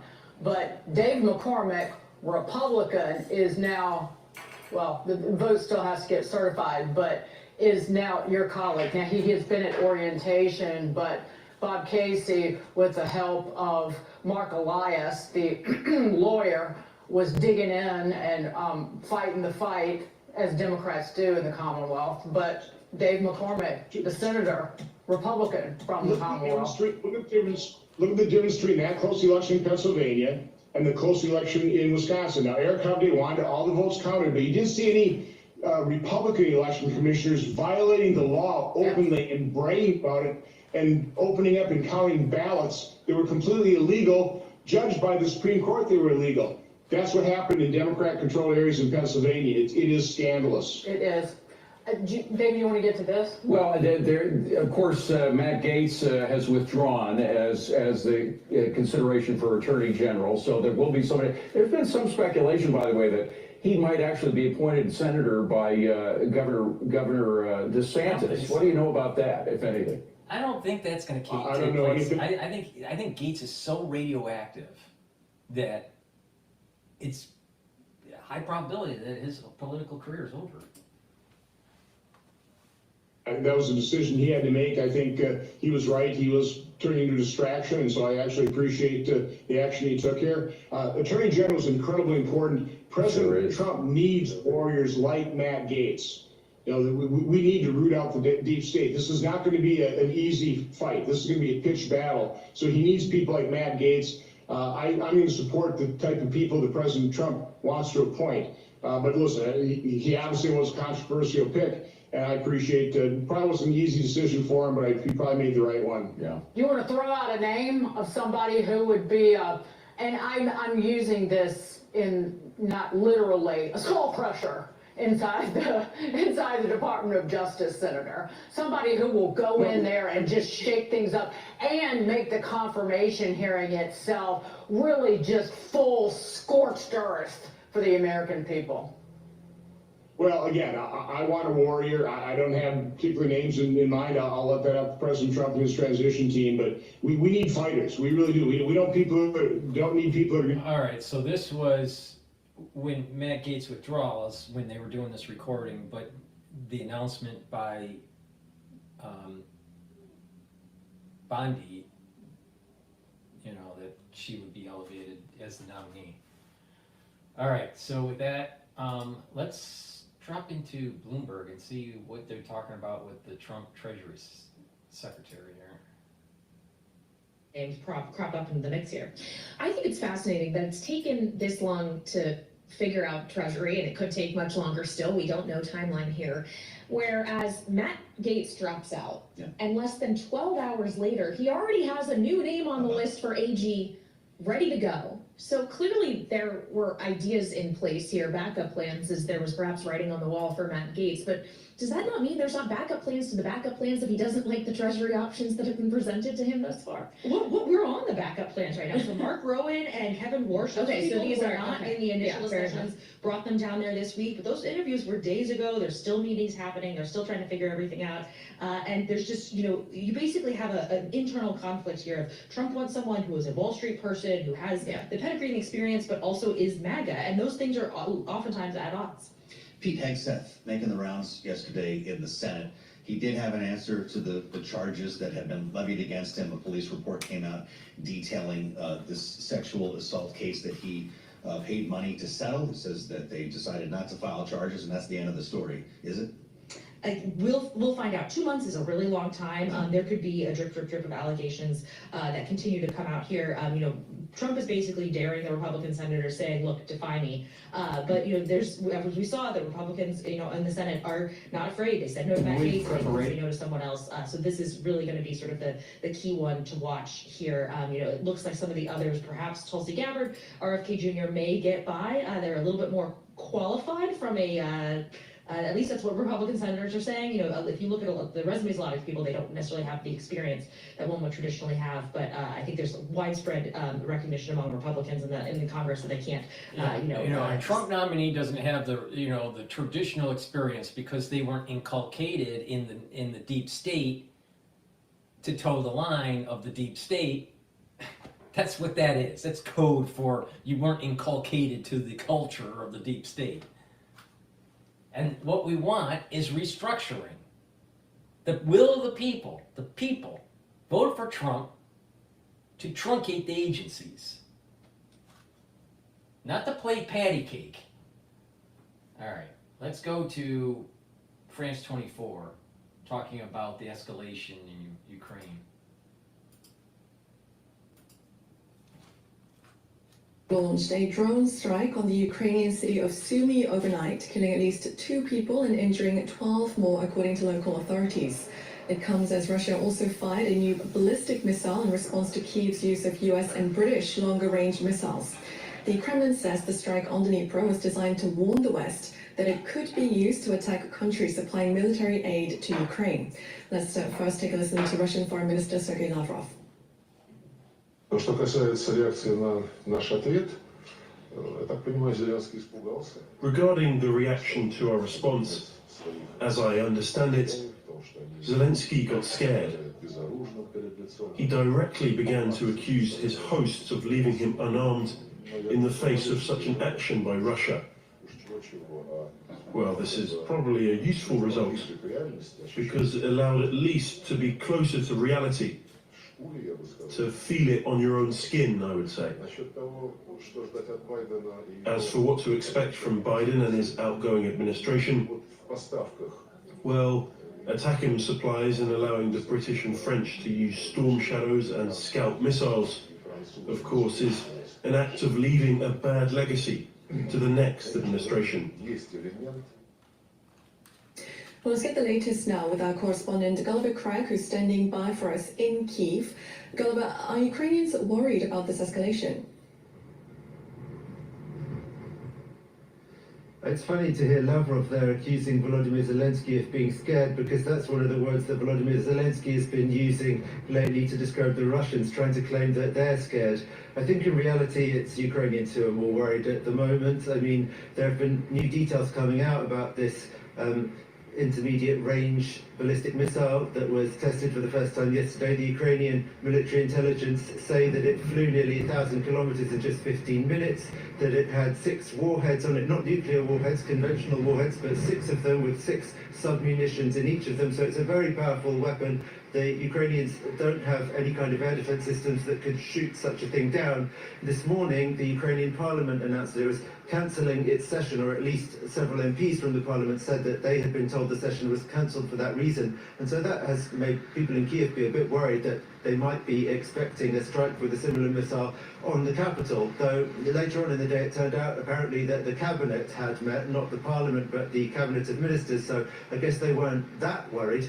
Certainly, though, Ukrainians are more worried than usual and perhaps heeding the air raid sirens a bit more than usual today. But what they're really worried about is this message being sent to the West by Vladimir Putin. They fully understand that testing this missile and the kind of rhetoric coming from the Russians is designed to try to discourage Western allies of Ukraine, such as the United Kingdom and the United States, and also France, from supplying Ukraine with the weapons it needs and giving permission to use those weapons on Russian soil. And for the Ukrainians, that's the biggest risk. They really need to have those authorizations in order to have any chance of surviving in this war. Now, the situation on the front line remains very desperate for Ukrainians. Does Kyiv believe that the green light by the United States to use, for example, long-range missiles in Russia can turn things around? I mean, you meet some people who think that it's going to make a big difference, others more, and probably the majority, saying that they think at the moment, with the quantities that have been delivered and the limitations on the permissions that have been given, it will save some Ukrainian soldiers' lives for sure, and so that's a good thing, some civilian lives as well, perhaps not turn the tide. At the moment, things are looking very, very difficult for the Ukrainian armed forces on the front lines in Donbass. Russian forces took yet another village south of Kurakovo in Donetsk region today, a village called Dalnie. They're pretty close to surrounding Kurakovo, which is one of the strategic Ukrainian-held towns in Donetsk region. Some Ukrainian commentators believe that if there were a reorganization of the armed forces with more competent commanders put in charge of more men and an abandonment of the practice that they've had lately of creating new brigades where everyone's new and inexperienced, then they could perhaps turn things around. Because in a sense, given how outgunned and outmanned they are, they're not holding the line too badly. The Russians are advancing, but not that fast. Nevertheless, the personnel problems perhaps that's the biggest thing really, really look like something that may prove to be insurmountable for the Ukrainians, that at this stage they simply can't recruit and train enough people to hold the line. The Russians have got a much bigger population pool to draw on and a lot more money. They're paying, $20,000 or $30,000 payouts to anyone who joins the armed forces. The Ukrainians can't possibly offer anything like that to people they're trying to recruit. They just can't afford it. All right, thank you very much indeed for that update. Gulliver Craig reporting for us there in Kyiv. All right. Before we go back to Bloomberg, please go to my store, the-studio-reykjavik.com, and get the structural nano silver. I have it in 2 versions. I have it in the tube version, and I also have it in a dispenser. You use them the same way. They're dual purpose. They can help heal a wound, an abrasion, a minor burn. It can be used as a skincare. Best way to do that is to put it on your skin and let's say right before you go to bed, and then exfoliate in the morning. You'll notice your skin is clearer and tighter, especially around your face. And using it as a means to get through the cold season. Put it on your hands, put it around your mouth, around your eyes, around your nose, around your ears. Lightly coat your nostrils. It'll stay active for 5.5 hours. Please go to my store, the-studio-reykjavik.com, and get the structural nano silver gels. And it's really important. A lot of people can't sleep, on a regular basis. And it's important to have good night's sleep on a regular basis, to be well rested in the morning, to detoxify your central nervous system, and to consolidate memory. If you are sleep deprived chronically, you will end up having memory loss, and you are going to have higher chances of early onset of dementia. All right? Why? Because you're building up toxins that aren't being filtered out. So it's really important to get a good night's sleep. Take this supplement. It will allow you it will allow you to have a cycle of sleep that will be like about 3 REM cycles and some deep sleep cycles, and that way you're consolidating your memory and you're detoxifying your central nervous system. All right? This has tryptophan and melatonin in it. It has a bunch of other different ingredients. I'm not going to read them, but you can go on my store, the-studio-reykjavik.com, and take a look at them. But this is a great way to supplement, to make sure that you're in these REM cycle sleeps. Now, ones that get regular sleep and aren't sleep deprived will slow down the aging process and also improve their immune system. And ones that don't, they look older, their immune system isn't as robust, and you have problems detoxifying your body. So it's really important to take this supplement. Go to my store, the-studio-reykjavik.com, and get the Good Night Formula. Now, talking about detoxing, there are heavy metals, toxins, and chemicals from the food and the water that we drink. All right. Filter your water. I use Zero Water filtration system. Make sure you stop eating processed foods and eat higher quality foods. When you do that, also detoxify your body. Now you need to detoxify your body, the heavy metals, the toxins, and the chemicals. And the way to do that is to take zeolite. Zeolite, you just take 2 drops, small drops underneath your tongue, drink filtered water. And you can take that year round every day. There's some people that only want to detoxify their body once or twice a year. For those people, what you do is you take maybe about 4 or 5 drops, small drops underneath your tongue, drink the filtered water, and do that until the bottle's gone. And do that daily until the bottle's gone. And then do that once or twice a year. It's up to you. But doing it on a regular basis as a maintenance detox is better for you. Please go to my store, the-studio-reykjavik.com, and get the zeolite. How zeolite works is it's a negatively charged molecule that will attach to positively charged toxins and allow you to urinate them out in about 6 to 8 hours. So please go to my store and get the zeolite. detoxifying your body is really important, but what's also very important is making sure you drink filtered water and that you eat properly. All right, so that's Bloomberg's on commercial here. All right, what I want to do, this is News Nation talking about the threat to Poland. Let's get a little more reaction right now from Capitol Hill and News Nation's Joe Khalil. Joe? Yeah, well, look, this is a serious escalation, as you just heard from Russia, for the first time, threatening directly, not just to hit a target within Ukraine, but to hit a NATO target. We're talking about that base that you all have been discussing in Poland. This is in the northern part of the country, and it's important, a base where offensive weapons are kept. This is purely a defensive base. It was largely brought up by the United States, but again, a NATO base with missile defense capabilities in the case that Russia or, frankly, China or someone else might try to attack a NATO nation. This would be one of the first lines of defense there. And obviously, this isn't happening in a bubble, Adrian. This comes just a day after Vladimir Putin went on TV and announced that new weapon that he says they fired off, this new ballistic missile that has the capability to carry a nuclear weapon on it. Now, there was no nuclear weapon in that attack, but still, the threat is there. The fact that he is now suggesting this is concerning and is an escalation. And it comes as the United States and the UK have now greenlit the Ukrainian ability to launch American and British-made weapons into Russia. So across the board, what you're seeing is concern that this could potentially be an escalation of the conflict more generally. But when the United States hears Vladimir Putin make these kinds of threats, obviously they take it seriously. Joe, what are we hearing from American officials in response to these threats from Moscow?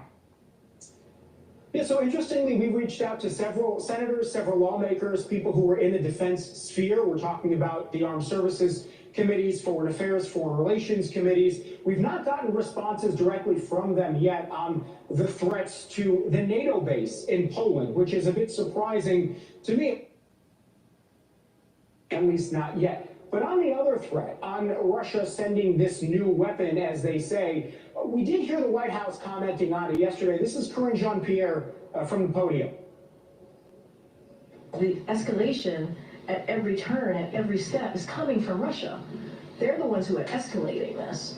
They're the ones who started this war. It is because of their aggression into a sovereign territory, Ukraine.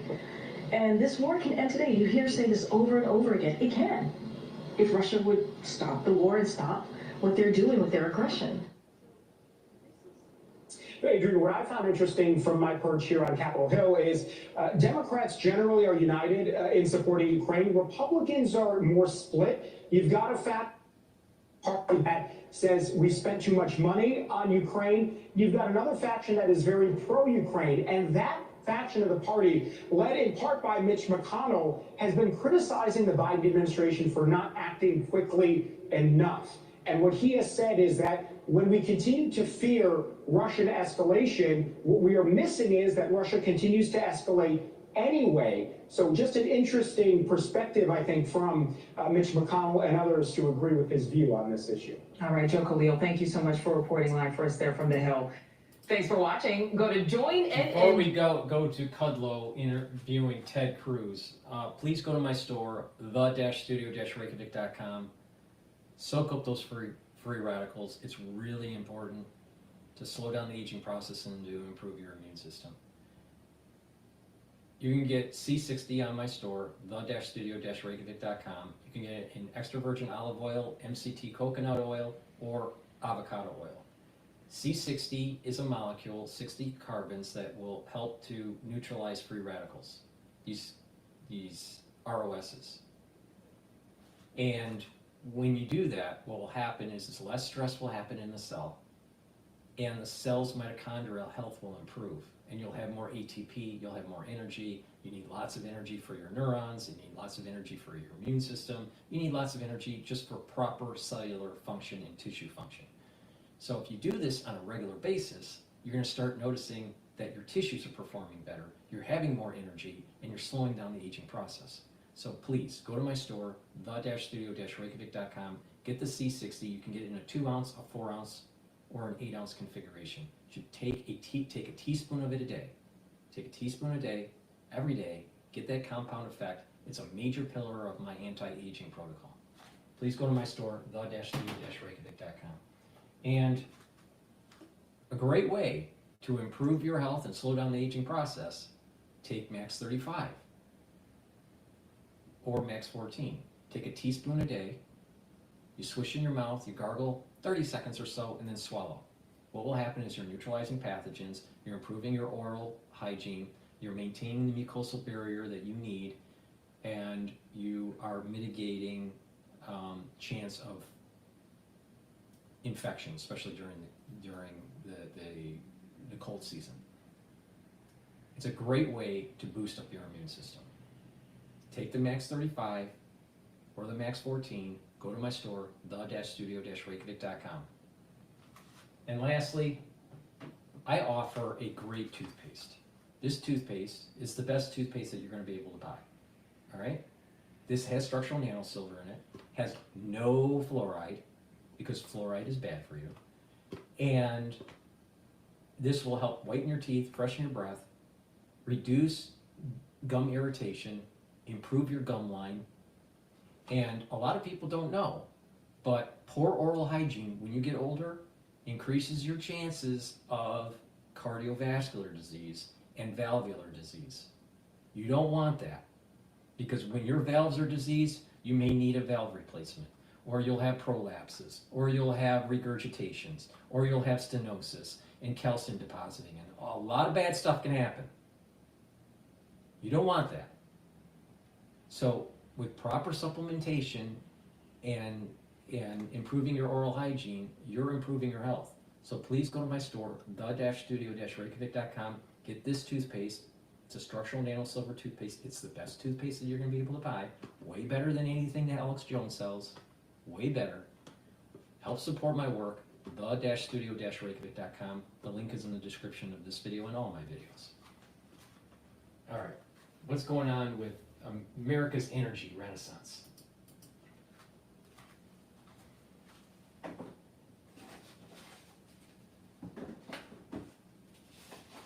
What's going on?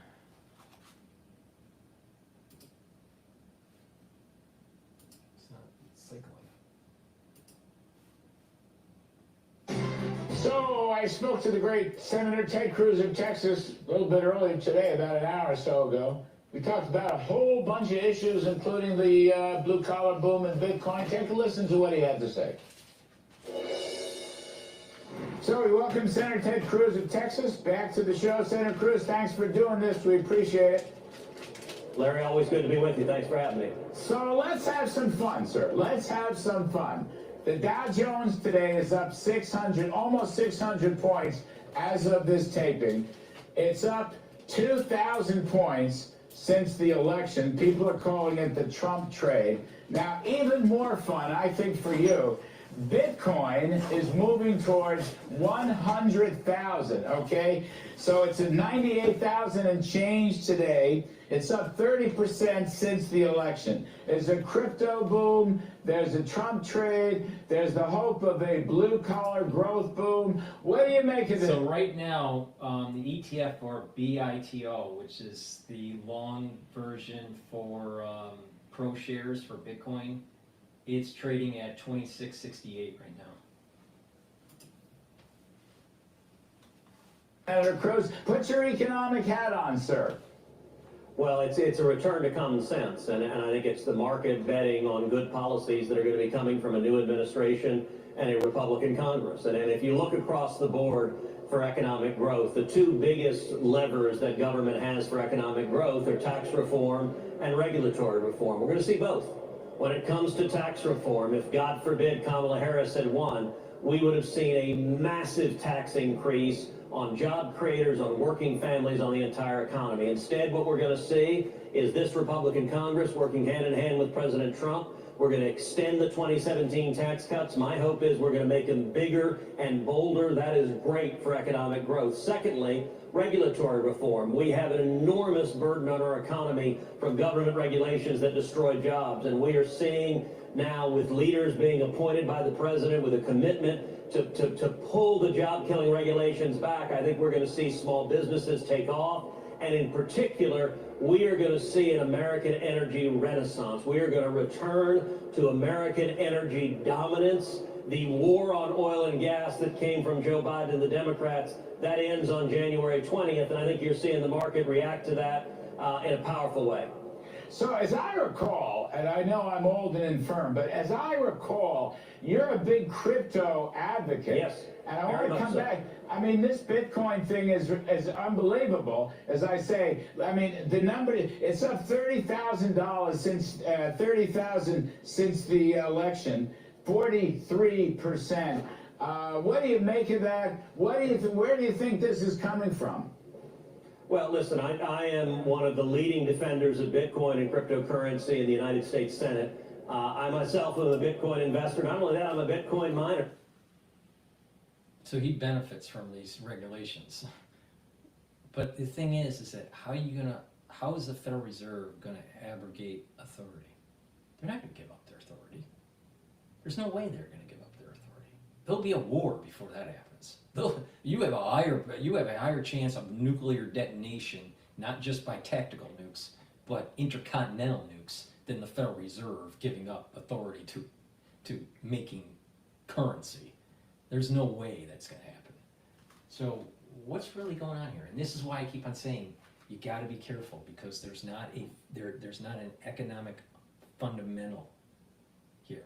All right, but there is the perception of it's like a virtual commodity.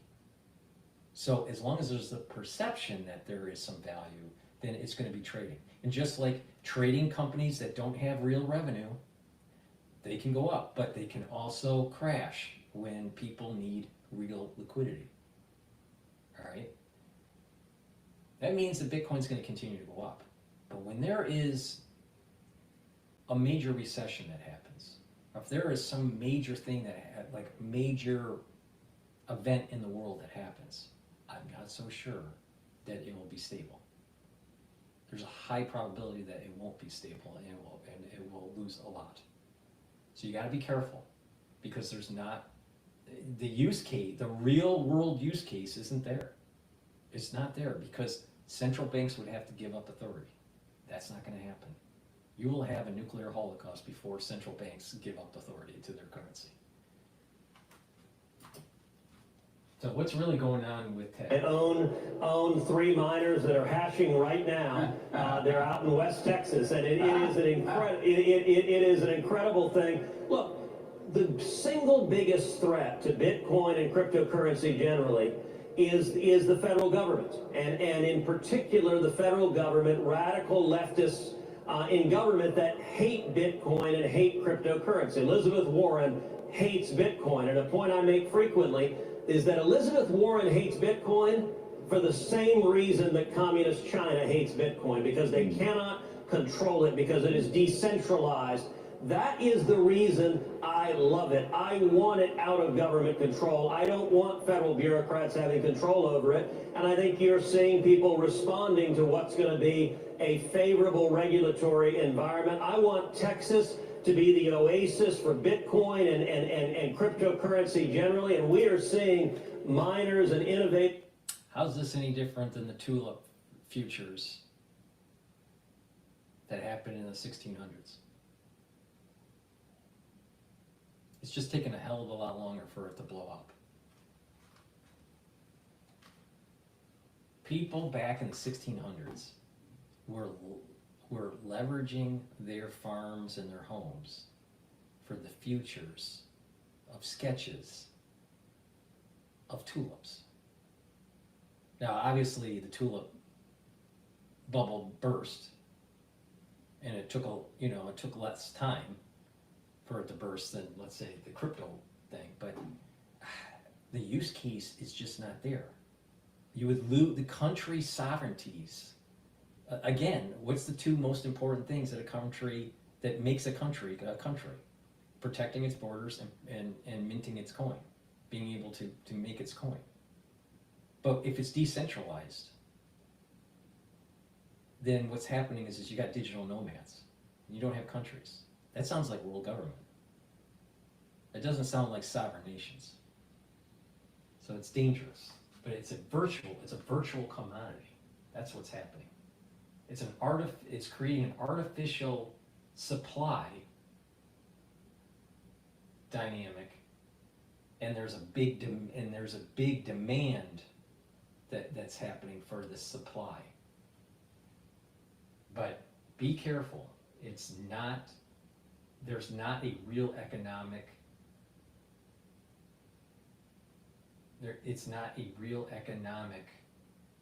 use case. Because for it to be really economically viable, the central banks would have to step aside. Why would the central banks do that?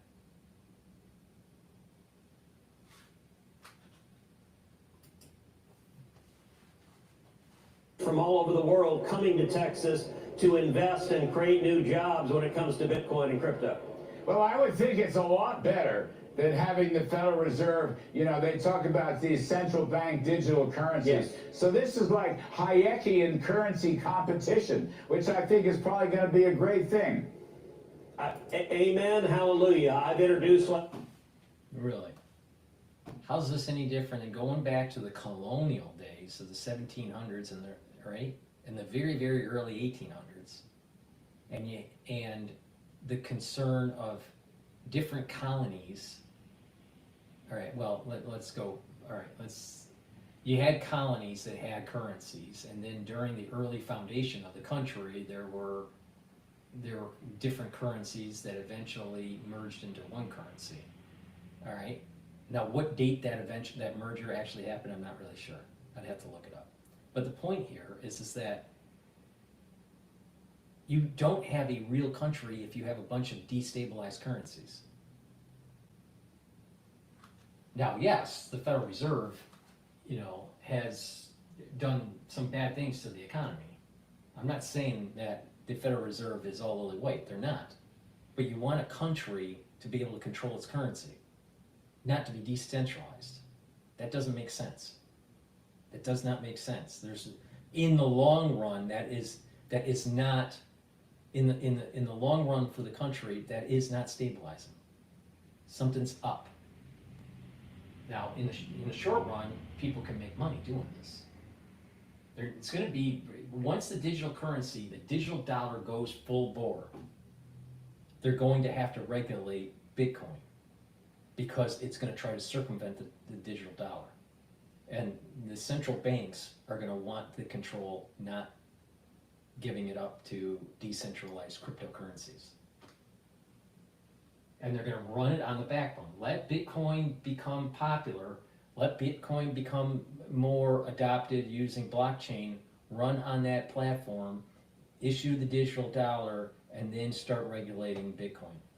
And then people that were trading at a very high level, right? All of a sudden, let's say the ETF went to 100. It's trading at about 26. But let's say you're trading an ETF and it went to 100 or 300, all right? Then all of a sudden the regulation starts to come in and it drops down to 30. You lost a lot. You lost a lot. And because it's not coming back. So this thing's going to keep on inching up and up and up and up and up and up and up and up. And then more and more people will buy in. And then all of a sudden, I think that once the digital dollar goes full bore and there's no more physical currency,